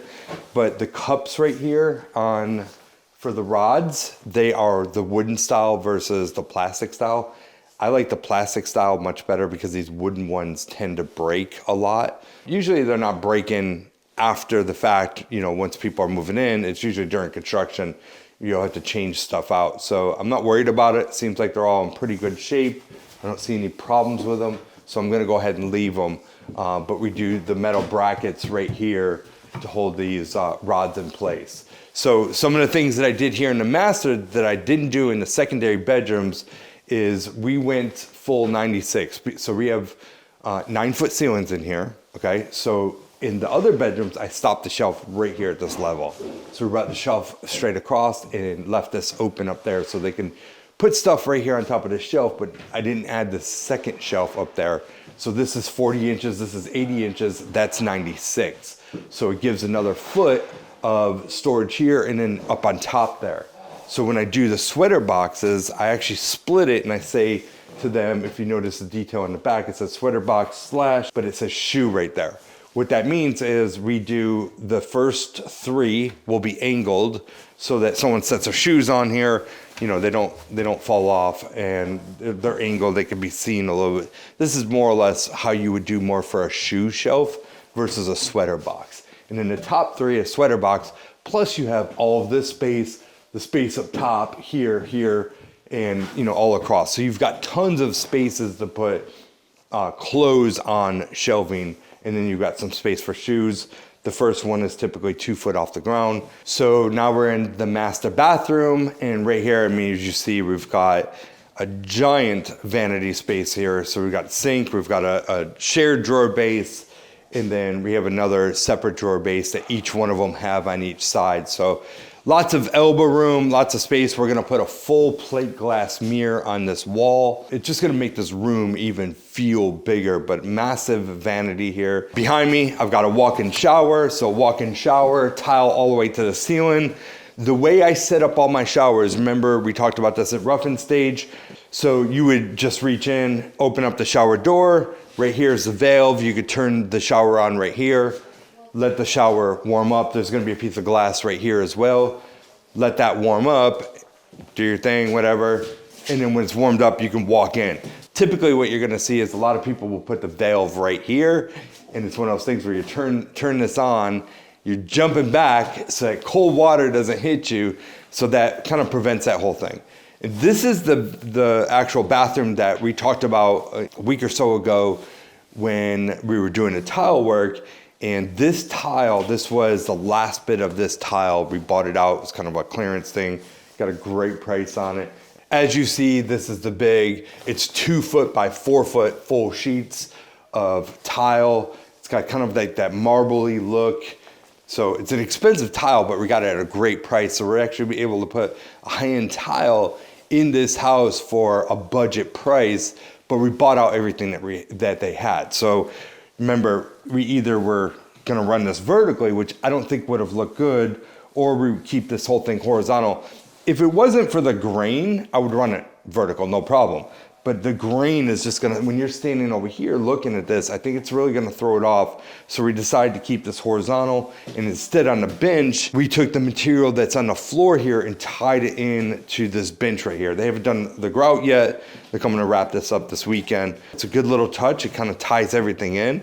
Would it be my first choice? No, but does it work? Yeah, it works. Another thing I like to have in all of my master bathrooms is what we call a water closet. This is gonna be a separate room where the toilet is gonna be, so someone can have privacy. Another feature that I do standard in all of my houses, an 8-foot door opening. So we have 9-foot ceilings. As you see, I'm standing in this doorway. We've got lots of space right here. Typically what you see is what's called a 6'8" door, 6 foot 8 inches door. So that's gonna end up being right about here. It just gives it more of a grander, richer, more open look. I was just standing in the entrance to the master bedroom showing you that door. Now this kind of takes it a hallway. We've got the master bathroom right here. Something I always remove from the plans, a lot of the architects want to add this, is they would naturally put what's called a cased opening right here. So they have a cased opening, which basically, imagine what the door would look like without the actual door. So it kind of closes in the space, it drops a header down, and I try to remove those pieces to give it more of an open feel. Now on this one right here, we had to transition from a flat ceiling to a vaulted ceiling. So to make sure that we don't have this weird kind of look from this side, we just brought this straight across, put a little bit of a header there, and it transitions nicely. When I'm looking at the architecture phase of the plans, I want to always, when I'm looking at a bedroom, I want to say, okay, this is going to be my headboard wall. And I'll identify what we're going to do for headboard, but then on the opposite wall, what we do as a standard feature is we put an outlet and then we put Cat 6 up here. Because a lot of times in bedrooms, someone's going to hang a TV right here. And if they have an outlet down here, not up here, then you're going to see the cord running through. And then the Cat 6 allows, all these TVs you can do Wi-Fi. Wi-Fi is great, and maybe they choose to do it, but when you can run a data cable into it, you're gonna get the full speed of the internet and not have that delay. And this is literally like $75 more it cost me to do this in one bedroom. So if I have 3 bedrooms, that's what, $225 more to this house. I'm totally gonna do this and give that extra feature to this buyer. So we have the attic pull down door now, and it's been hard to get up there prior to this to be able to see. Okay, so coming up here, one of the things that we're going to have to do is there's this little bit of a space right here, this gap where the framing and the door come in. We're gonna have to get some insulation. We'll take a spray foam, get the hose down inside there, and spray foam insulation all the way around this to make sure we have a nice tight gap. Looks like it's absolutely tight. Probably just run some caulk right here to draft stop this area. We're up in attic space now. Right after we started this house, we learned about the HERS program with Duke Energy and how we can get a rebate if we do some different things with some performance building, with the insulation, with the windows. So some of the stuff we couldn't go back on, like the windows, we couldn't get a better U factor rating on the windows because we already ordered the windows. So we tried to do some other things. We're trying to get a good blower door test. We did some other performance things after the fact. So this one's not going to give us the highest performance rating, but we're doing the best that we can with this to try to get as much as we can for this actual buyer. In the future, I won't put the HVAC system in a non-conditioned space. So if I didn't have a choice and I still had to put up in the attic, I would have to insulate all of these rafters and completely encapsulate this with insulation. If I had known about this and thought about this and been a little more proactive on this particular house, I would have put the system down into the crawl space and I would have chased up and then gone into in between the floors with the ductwork. The reason why I would put this into the crawl space is because I condition my crawl spaces. So I seal my crawl spaces. That's a standard for us. All of my ductwork, all of my systems would be in a conditioned space. But we're here now. I can't really insulate. I can partially insulate this, but I can't fully insulate this because they can't spray foam down where the point comes together on this particular house. I talked to them about it. It doesn't really make sense. This is what we're going with on this one. But we've got a Lennox system up here. Ductwork looks great, gives us enough space to be able to get in here. From the attic pull down door over this way is meant for the system, maybe a little bit of storage right here. And then we decked part of that side on over there to be able to have storage space up here in this attic space. So back in the master bedroom, and we've got this porch that is, kind of right off the master right here. We got this big 12-foot sliding door, lots of glass. And we have the flat roof here and it slopes from this way to this way. We've got the discharge outlets to be able to go out into the gutters, and then that will discharge out into the piping that's gonna run off to the back. So we'll have the scupper gutters right here. And I'm gonna go out and show you what that system looks like in just a minute. But I wanna show you this decking close up. This is gonna be the teak wood. As you see, it's a full 1x material with a 1x backing on here. And then, so good solid decking material. And when we go out here, this is the pedestal system that it sits on. So you can adjust the heights of these pedestals based on the slope of this deck. And then, like I said, we've got the 2 discharge right here that will be under this deck system. So when water gets in here, it's gonna flow right to here and flow out. We've had plenty of rain while we've been building this, and everything works really, really well. On the outside, there'll be like a scupper box, and then the gutter will come down, and then that will pipe out. So as you see, they're laying the concrete. They'll go ahead and finish it once they get it out of the truck. So the next steps are gonna be this, exactly that, steps. Foundation guy is gonna come over here. He's gonna put some block right here to get our height that we need per code. So he'll get 1 step in there, and then we're gonna top it off with kind of like a slate material, and that's exactly what's going in right here along the edge of this porch on both sides. So we'll have that same material as a step, the top of our step, and then right here, we're actually gonna do more of a stucco finish, which they put this mesh membrane over the top of it, and then they put the stucco finish on there, so you won't see any of this. It'll be a nice finish. Each part of the foundation will match the siding color, so that side will be black, this side will be white, and it just kind of all blends in. Check out this concrete truck. Have you ever seen a concrete truck look like this? It's kind of got this square rectangular design. It doesn't have the tube where it's turning. So I just learned how this truck works. So what happens is they've got the different mix of stone, sand, water, and it's all coming through. And what's happening is each piece is coming together and it mixes right here, and the concrete literally forms right here in this part right here, and then it shoots out. I guess with this type of concept, you can actually have concrete last longer. You don't have that time limit to where you have a certain amount of time to get that truck over here to drop this concrete. With this right here, as you see on the side here, I just noticed it says control your concrete. You don't have that time limit. You don't have to say, I need to be here in a certain amount of time, otherwise this concrete is no good. So this actually mixes right there in that bowl. Pretty cool concept. This is what you call a Syntec tech. This is the new modern way of mixing concrete. You have your sand, you have your stone, your fiber is in that little box right there. So all of that drops down. You have your water that mixes, and everything mixes in this bowl right here.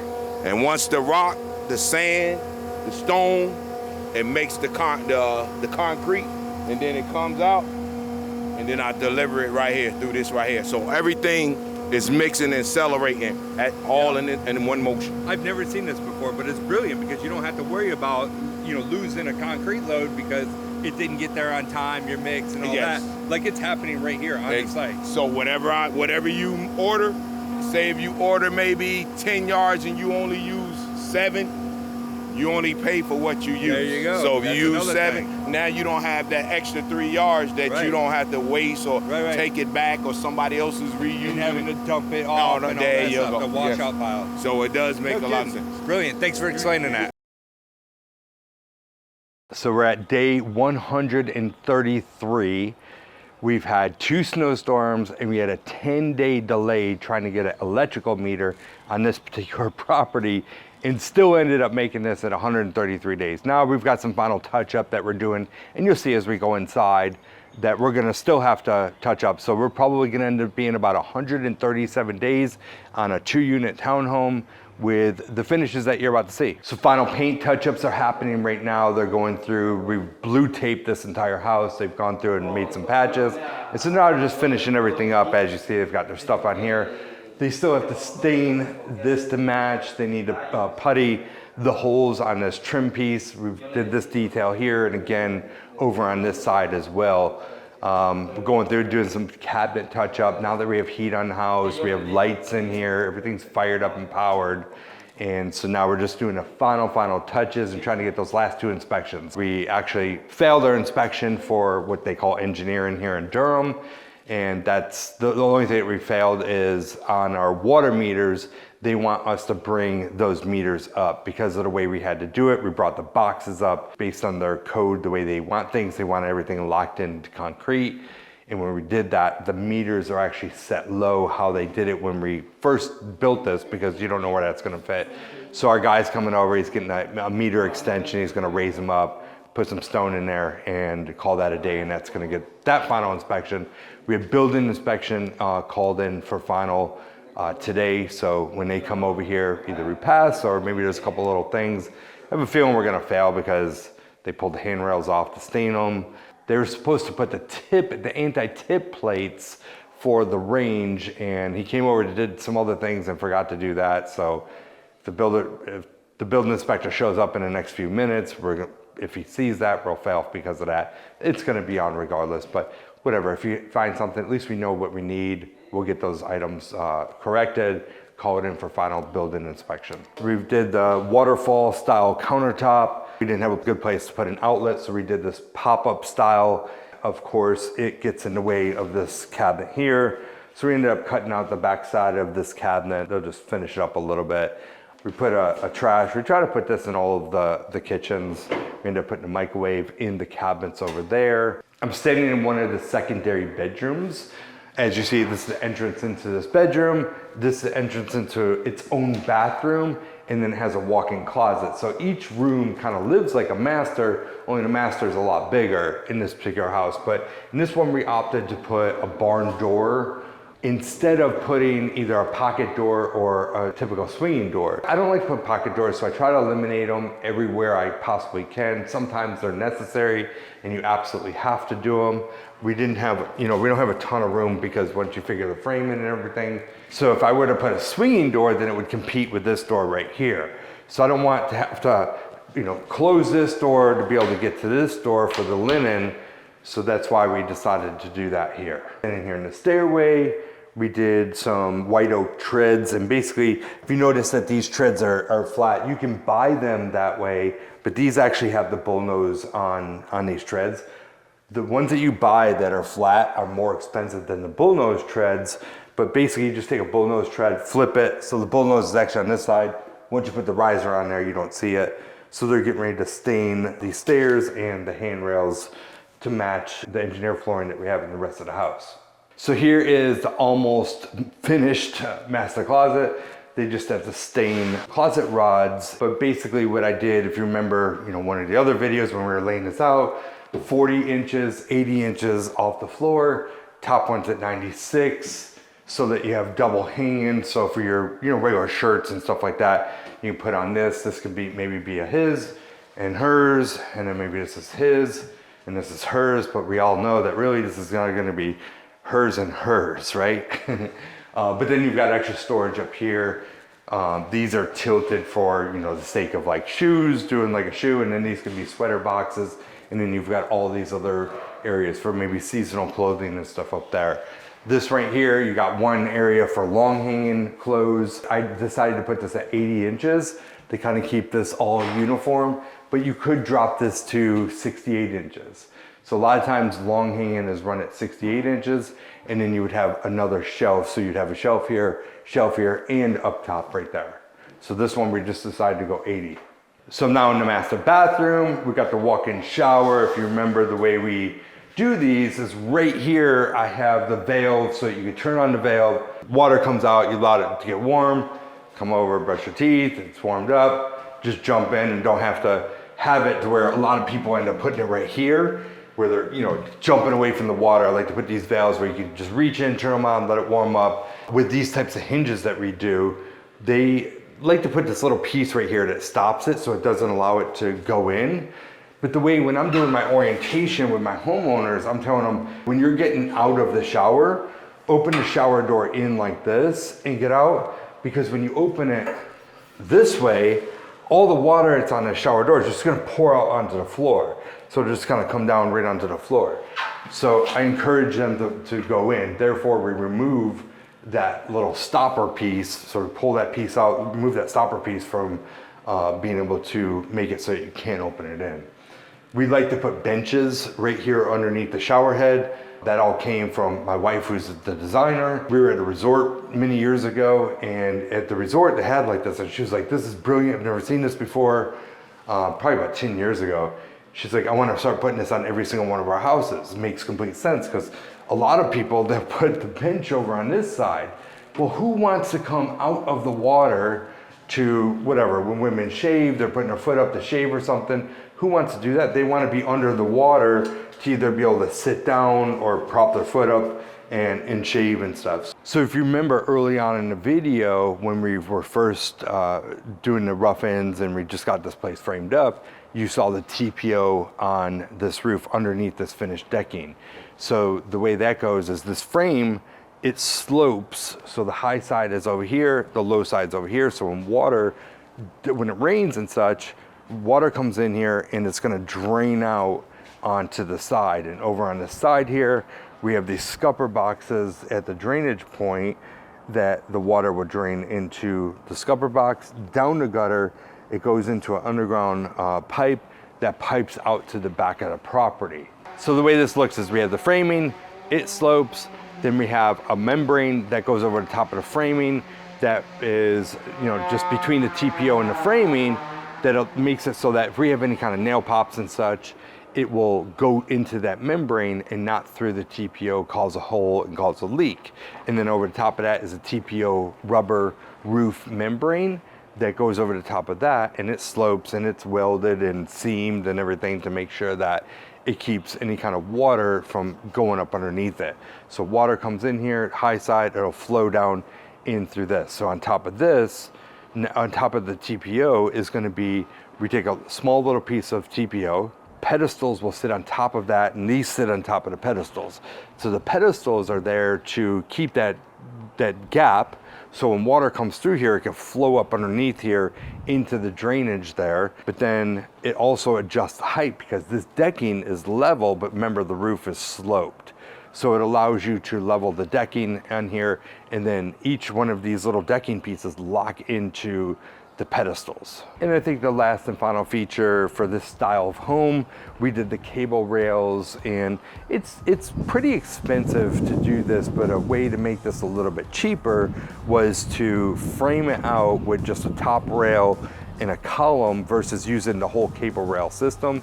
Because you use the whole cable rail system, I think it was like $15,000 per unit versus maybe $3,000 for just these pieces right here. So it gets to be pretty expensive when you do their entire system. Well, that's a wrap. We got salt and pepper complete on the market. These things are going to sell, and we're gonna have some families, 2 families in here to make some beautiful memories, get some beautiful furniture in here. From that point, it's just like, it's history. Come check it out. So on this one, we have the cedar columns that we wrapped. These are structural columns underneath here, but wrapped on the cedar columns. We have the fiber cement siding on this particular property. We opted, instead of doing a deck, to do a block and brick porch here and pour concrete in the center.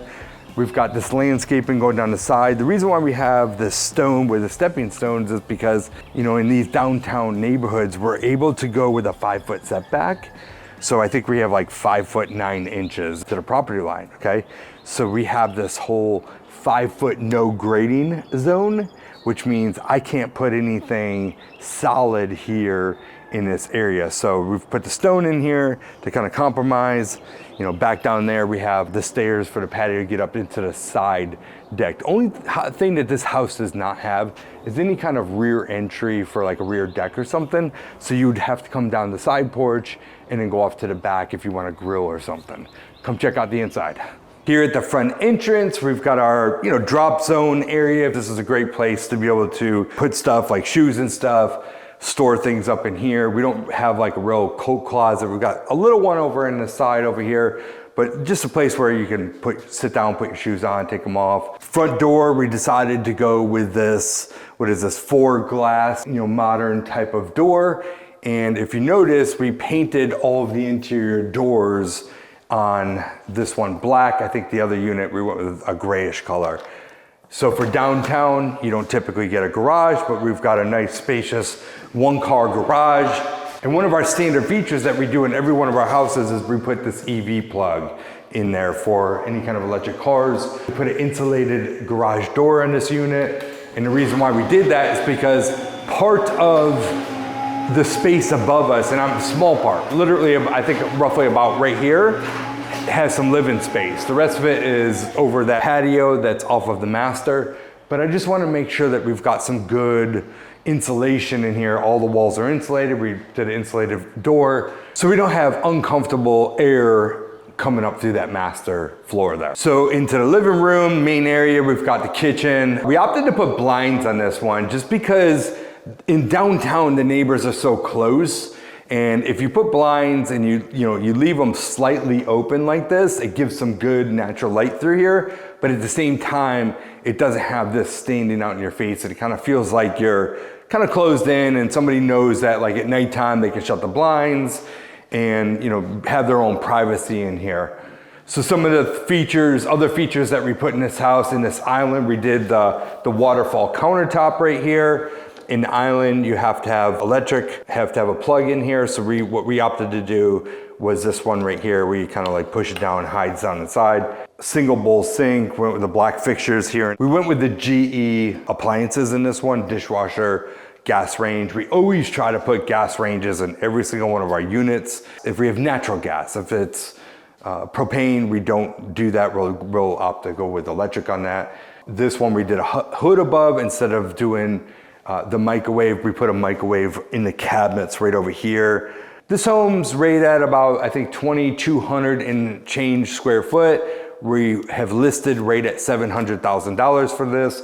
So we just went with a 30-inch range on this. If we get up into million plus, we'll go 36, 48, or even 60-inch, just depends on the price range and the neighborhood and the comps and such. But for here, 30 inches, plenty good.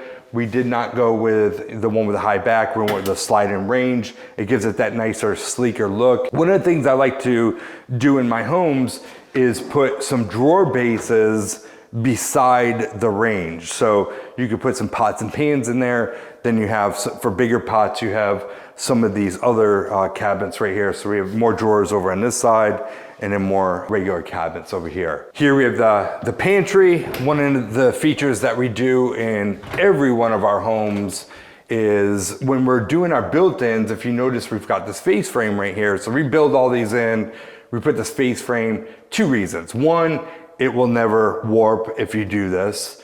Number 2 is a richer, more grander look, feels better. So we do this as a standard on every one of our homes. I'm here in the powder room. When we were designing this home, we were challenged a little bit with space and how we were gonna fit a sink. What we ended up doing is stealing some of the pantry. So some of the depth of the pantry to be able to put this in here, fit this in here. Now, I could have just done a standard pedestal sink. We opted to put this, it's like a hanging unit. It's got a little bit of drawer space, but kind of acts like, you know, that pedestal sink, but this feels a lot better than just a standard pedestal. This here is the coat closet that I was referring to. In our coat closet, and a lot of times in our homes we end up, this is where we put this, but we have our shut-off valves for our main shut-off for the house and for the spigots outside. We also put our data panel in here.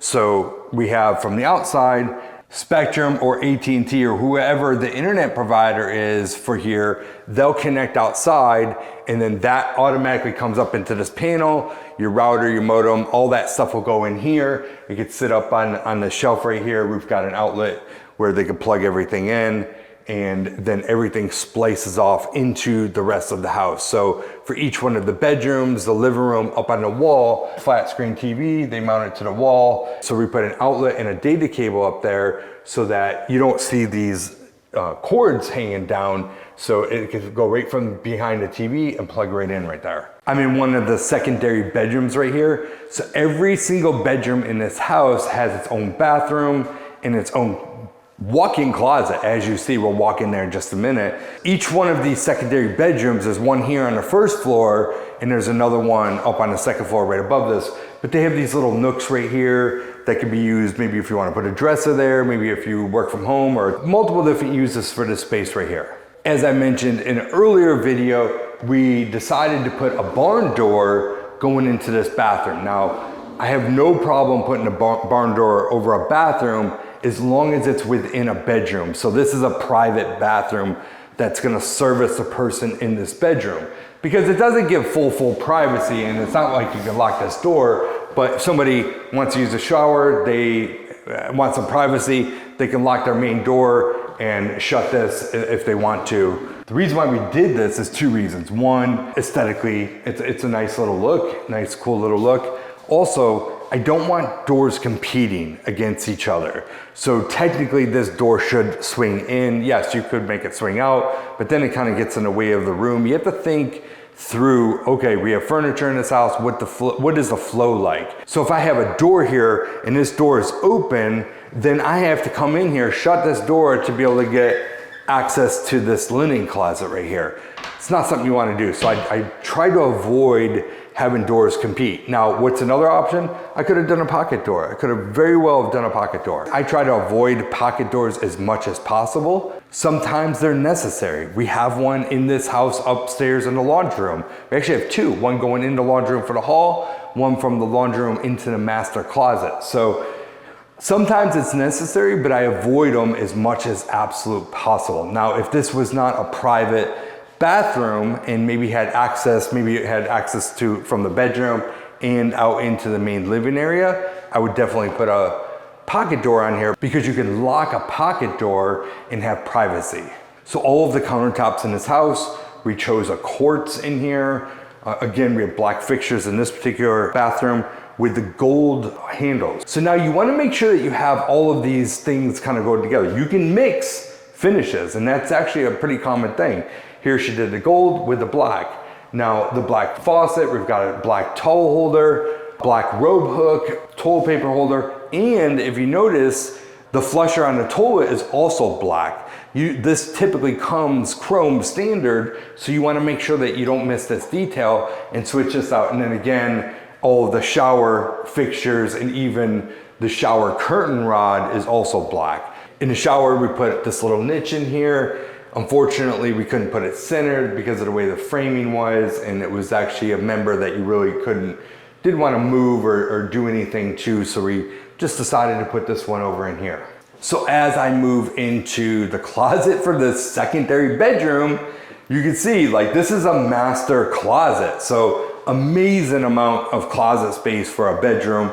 You've got an area where you could put your, basically like your shirts or if you have pants that you fold up in these areas. So this is what you call your doubles, or for your shorter hanging clothes. So you have doubles here, and if you notice, this does not go all the way into here on purpose, because you want to give 24 inches of space for these clothes before you start this over here. So once you put clothes on a hanger and the hanger comes out, so it's going to come out to about right here, it's not going to compete with everything in here. So then we always put a small space for what we call long hanging. So dresses or long coats, different things like that can go in this space right here. In these secondary bedroom closets, I only decided to go to 80 inches. So this is at 40, like we've talked about in other videos, and at 80 inches, you'll see in the master, I added one more layer and went at 96 because these are 9-foot ceilings. So it gives me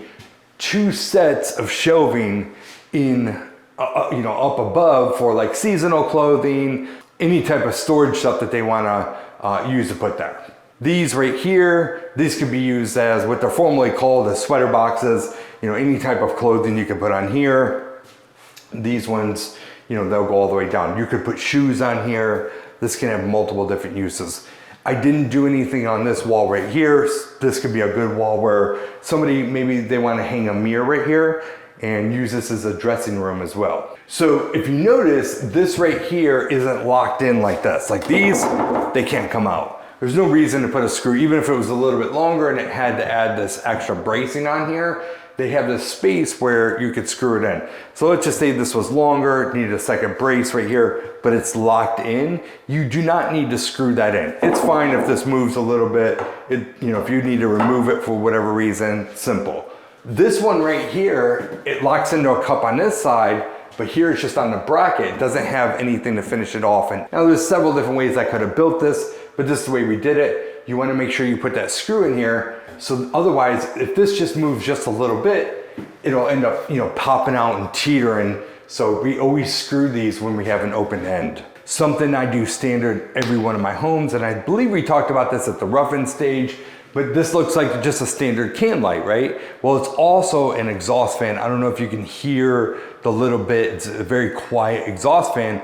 I always make it so that the fan and the light come on at the exact same time. That way we know when someone's using the shower, that exhaust fan's gonna come on, that steam goes up through there and will exhaust out of the house. Now, HVAC guys, and again, I know I've talked about this earlier in the video, they love to put it over the toilet and they call it a fart fan. That right there is not for that purpose by any means. Yeah, it has a little bit of purpose, but the main purpose for this is for the shower, the steam, the humidity, that if you've ever seen in a shower where you'll see literally the paint starts to peel off the wall over time, it's because you get so much humidity in these rooms that eventually it'll start to peel the paint off. Well, this right here helps that situation, makes it so it's standard. You have to, when you turn on this light, it turns on that fan as well. So don't let your mechanical contractors put it over the toilet, especially if you're using this type of fixture. Have it go in the shower. Here's the other thing. They always love to make this over to one side or the other for whatever reason. Make sure it makes it standard so it goes in the center. So whoever buys this house is gonna have some real good comfort when it comes to the heat and air. One of the things that we did is we put a return in every single one of these bedrooms. When you're looking for comfortability and you're doing energy programs and such, you either have to put a return or what they call a jumper. And I'll show you in some other houses that we're doing where we actually put the jumper because the return didn't make as much sense. This is a narrow house. It made the best sense just to put a return. But a jumper would look just like a regular supply grill that the air would come out of. You'd have one here and a piece of duct that jumps from one side to the other.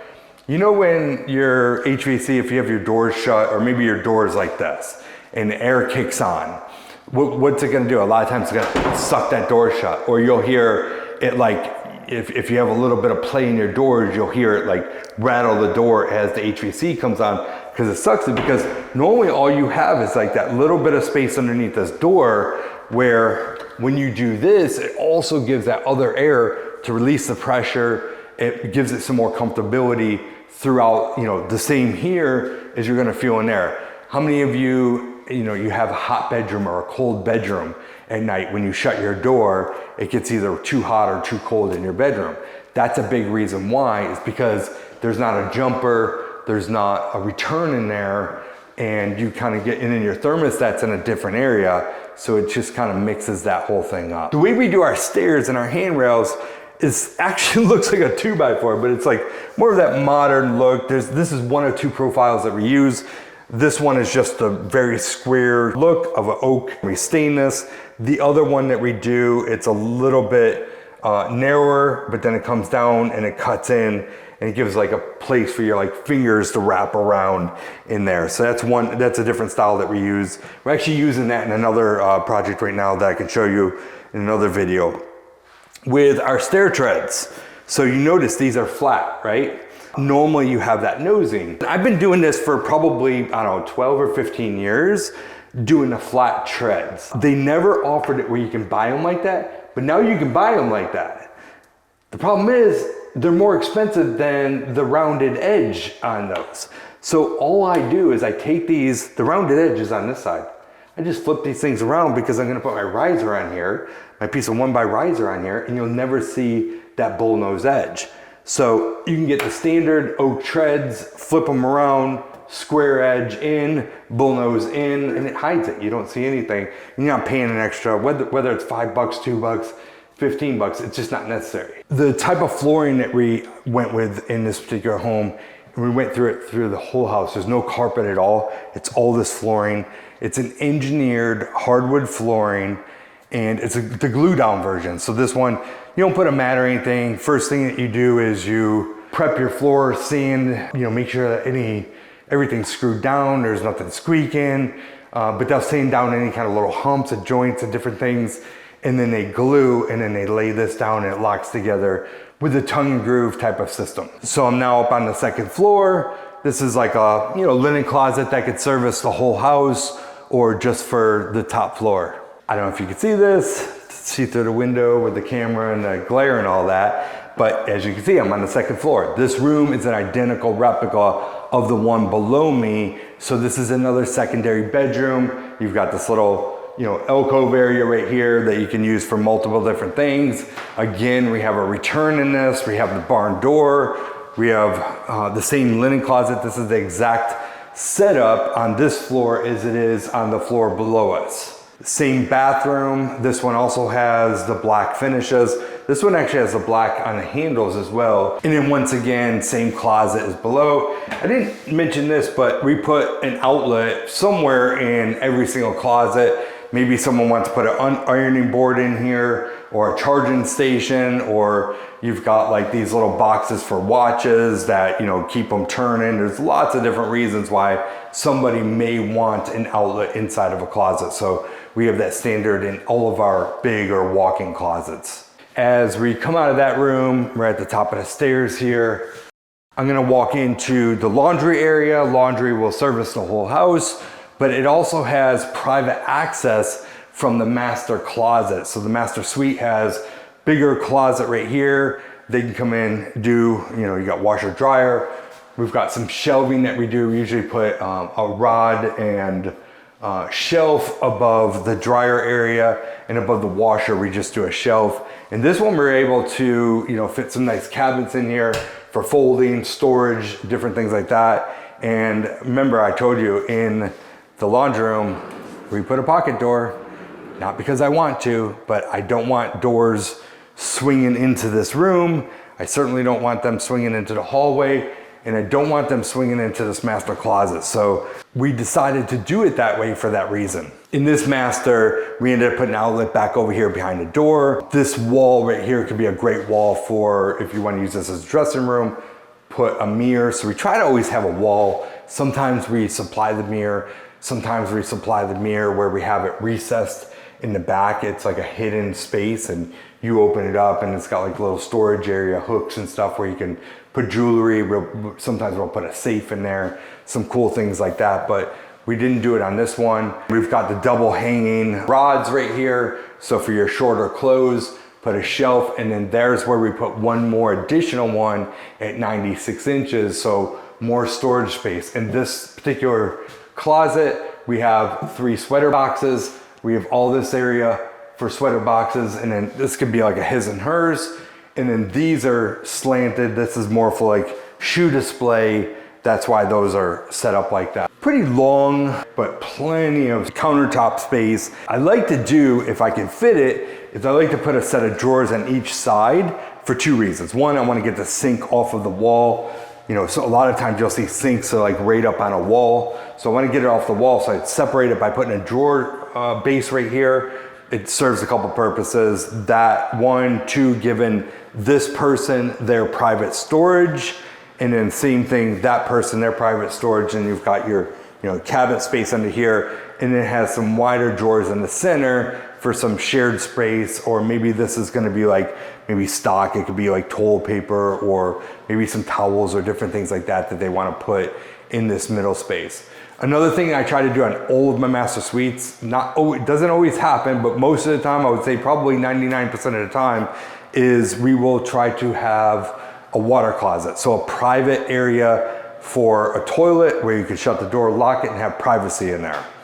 The way we do all of our showers is we like to put a knee wall, reach in, turn the water on, we keep the valve right here so it's not right there, so you're not running away from the water. We put a seat underneath the shower head. Sometimes we'll put a niche inside this wall right here. This one we did not. We like to put the semi-frameless shower doors on here. So we put a piece of glass right here. We've got the door, and it has hinges where it goes in or out. When you're inside the shower, you've taken a shower, now all of this space is wet, right? You've got water maybe dripping off this door. Always recommend to squeegee it. So when we're working with our homeowners and doing orientation, I always tell them, get a squeegee after you get out of the shower, squeegee off all the glass. But when you get out of the shower, open the shower in, because the water, any kind of water that might still be there, it's gonna drip off into the shower instead of into the actual room right here. Once again, we have the exhaust fan with a can light right above the shower, centered above the shower. Now, we also put it in the water closet here. So by code, I have to have an exhaust fan in this area. So we use this to serve 2 purposes, the light and the fan. Instead of, they always want to put it directly over the toilet, I make them put it directly inside this room. So now I'm in the master suite. Again, we have a return inside this room. So it's gonna give some good comfort inside, you know, the master. We also put the thermostat inside this room. So the main room of the house, other than, you know, your living open area, is gonna be the master suite. So this area, they're gonna have the best temperature control because the thermostat's here, and we have this return. So we have a nice big wide open room. We have this giant 12-foot sliding door. You can open up the whole thing. Screens are still not in yet. Those are on the way. They've got 3 supplies in here because there's a lot of glass and a lot of places where you can have heat loss. So then last but not least, we enter out into the master private balcony. And as you see, part of this is covered, part of this is out in the open. You know, just a nice place where you can come chill, have some privacy in here, maybe put some different furniture. They could screen this off, come and, you know, drink coffee in the morning, or somebody smokes. I smoke cigars, love cigars. I would use this to sit out here and smoke a cigar. If you notice throughout this house, we have a lot of can lights, and, you know, then we'll put in a ceiling fan in some of the rooms. So the master, I always put that in there. You'll see in this covered porch, we've got 4 can lights, and then we have a ceiling fan. You don't have to have a light kit on these fans when you have all of these can lights, but we like to put a lot more can lights versus, you know, hanging lights. Just it gives it a nice, clean, simpler look, and it's a lot easier to build when you have less selections to make, but it gives a nice, clean look. People like and appreciate can lights. Up here we have attic pull-down door, which we do an insulated door Up here in the attic, we have about half of this space decked. So some of it could be used for storage. We've got our HVAC unit up here, all the ductwork's up here, our fresh air return. It's all insulated up here to make sure that we have good comfort down below. As I mentioned earlier about the landscaping, going into this landing. For a townhouse, this is a great backyard. And each one of the yards has its own tree, which we had to do per code. In this crawl space, we seal all of our crawl spaces. So in this particular home, we went with a 2x4 pony wall and we did a 12-inch on center. You can either do 2x4 12-inch on center or 2x6 16 on center. When we're doing more of the energy stuff, we're more focused on 2x6. We did do the energy in this particular house, but it was like a last minute type of thing. We already had it framed up and we decided to back up punt and go with the energy. And we did very, very well on this house actually for the energy. Once they did the blower door test, the duct test, we got some good numbers back on that. But over here we've got the gas manifold. We put a gas tankless heater in this unit. So you see the white. The white is going to be a 10 mil poly. Underneath there is a 6 mil poly. This insulation board right here is an R10. Inside these walls right here is R15. And then you've got the block walls right there. R15 insulation up here inside the joist areas. But you see it gives it a nice clean look. It's sealed tightly. You're not going to worry about any kind of rodents and stuff. If any water does happen to get inside this crawl space, you know, most of the time it doesn't get on top.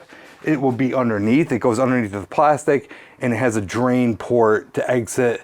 And then we have a pipe that pipes out. If it gets on top, it can go through this drain port. One last thing, when you're sealing these crawl spaces, you always have to have a supply down here to heat and cool the space. So basically, when I'm staying in right here, this feels no different than when I was in the house right up above. So that's it. That's our house, and that was, you know, this entire build. I really appreciate you watching this video and going through this entire journey with us from start to finish. It took us 133 days from the day that we started this property to completion, final clean, punch, everything to be listed on the market. So 133 days for 2 units, basically call it 4,500 square feet total. Not bad at all. So, you know, if you want to learn more about, you know, how we go about showing other people how to do this, make sure that you click the link that's down in the comment section or shoot me an email at info@homebuildingbp.com and let's hop on a call and talk about how I can help you. Not only do we show people how to do this that don't know how to do this, but we have a lot of builders that come into our program to show them how to become more efficient, more profitable, how to get more time back, how to use less of their own cash in their projects. So a lot of people don't understand and have that investor mindset and know how to borrow OPM or other people's money to be able to do deals like this. So we have zero money into this deal, and this, if we sell at our asking price, will be nearly $250,000 profit per site. So $500,000 in 133 days of building. Yes, we had some time before it because it was a lot. We had to split it into 2 lots. There was a couple little different things, you know, with permitting, architecture, all that stuff. So not bad timing for something like that to make that kind of money, that kind of return. So if you're not making at least a minimum of 25% of what the sales price is of your homes, you're not getting your projects done in 4 to 5 months. You're putting your own cash into your properties, you're spending too much time on your properties, and you're not able to reap the benefits and rewards of your labor and be able to go on vacation, spend time with your family, whatever you want to do with your time, and you're always working, you know, reach out. Let me show you how I can help you become more efficient, profitable, use less cash and all that stuff in your business. Thank you for watching. I look forward to seeing you in the next video.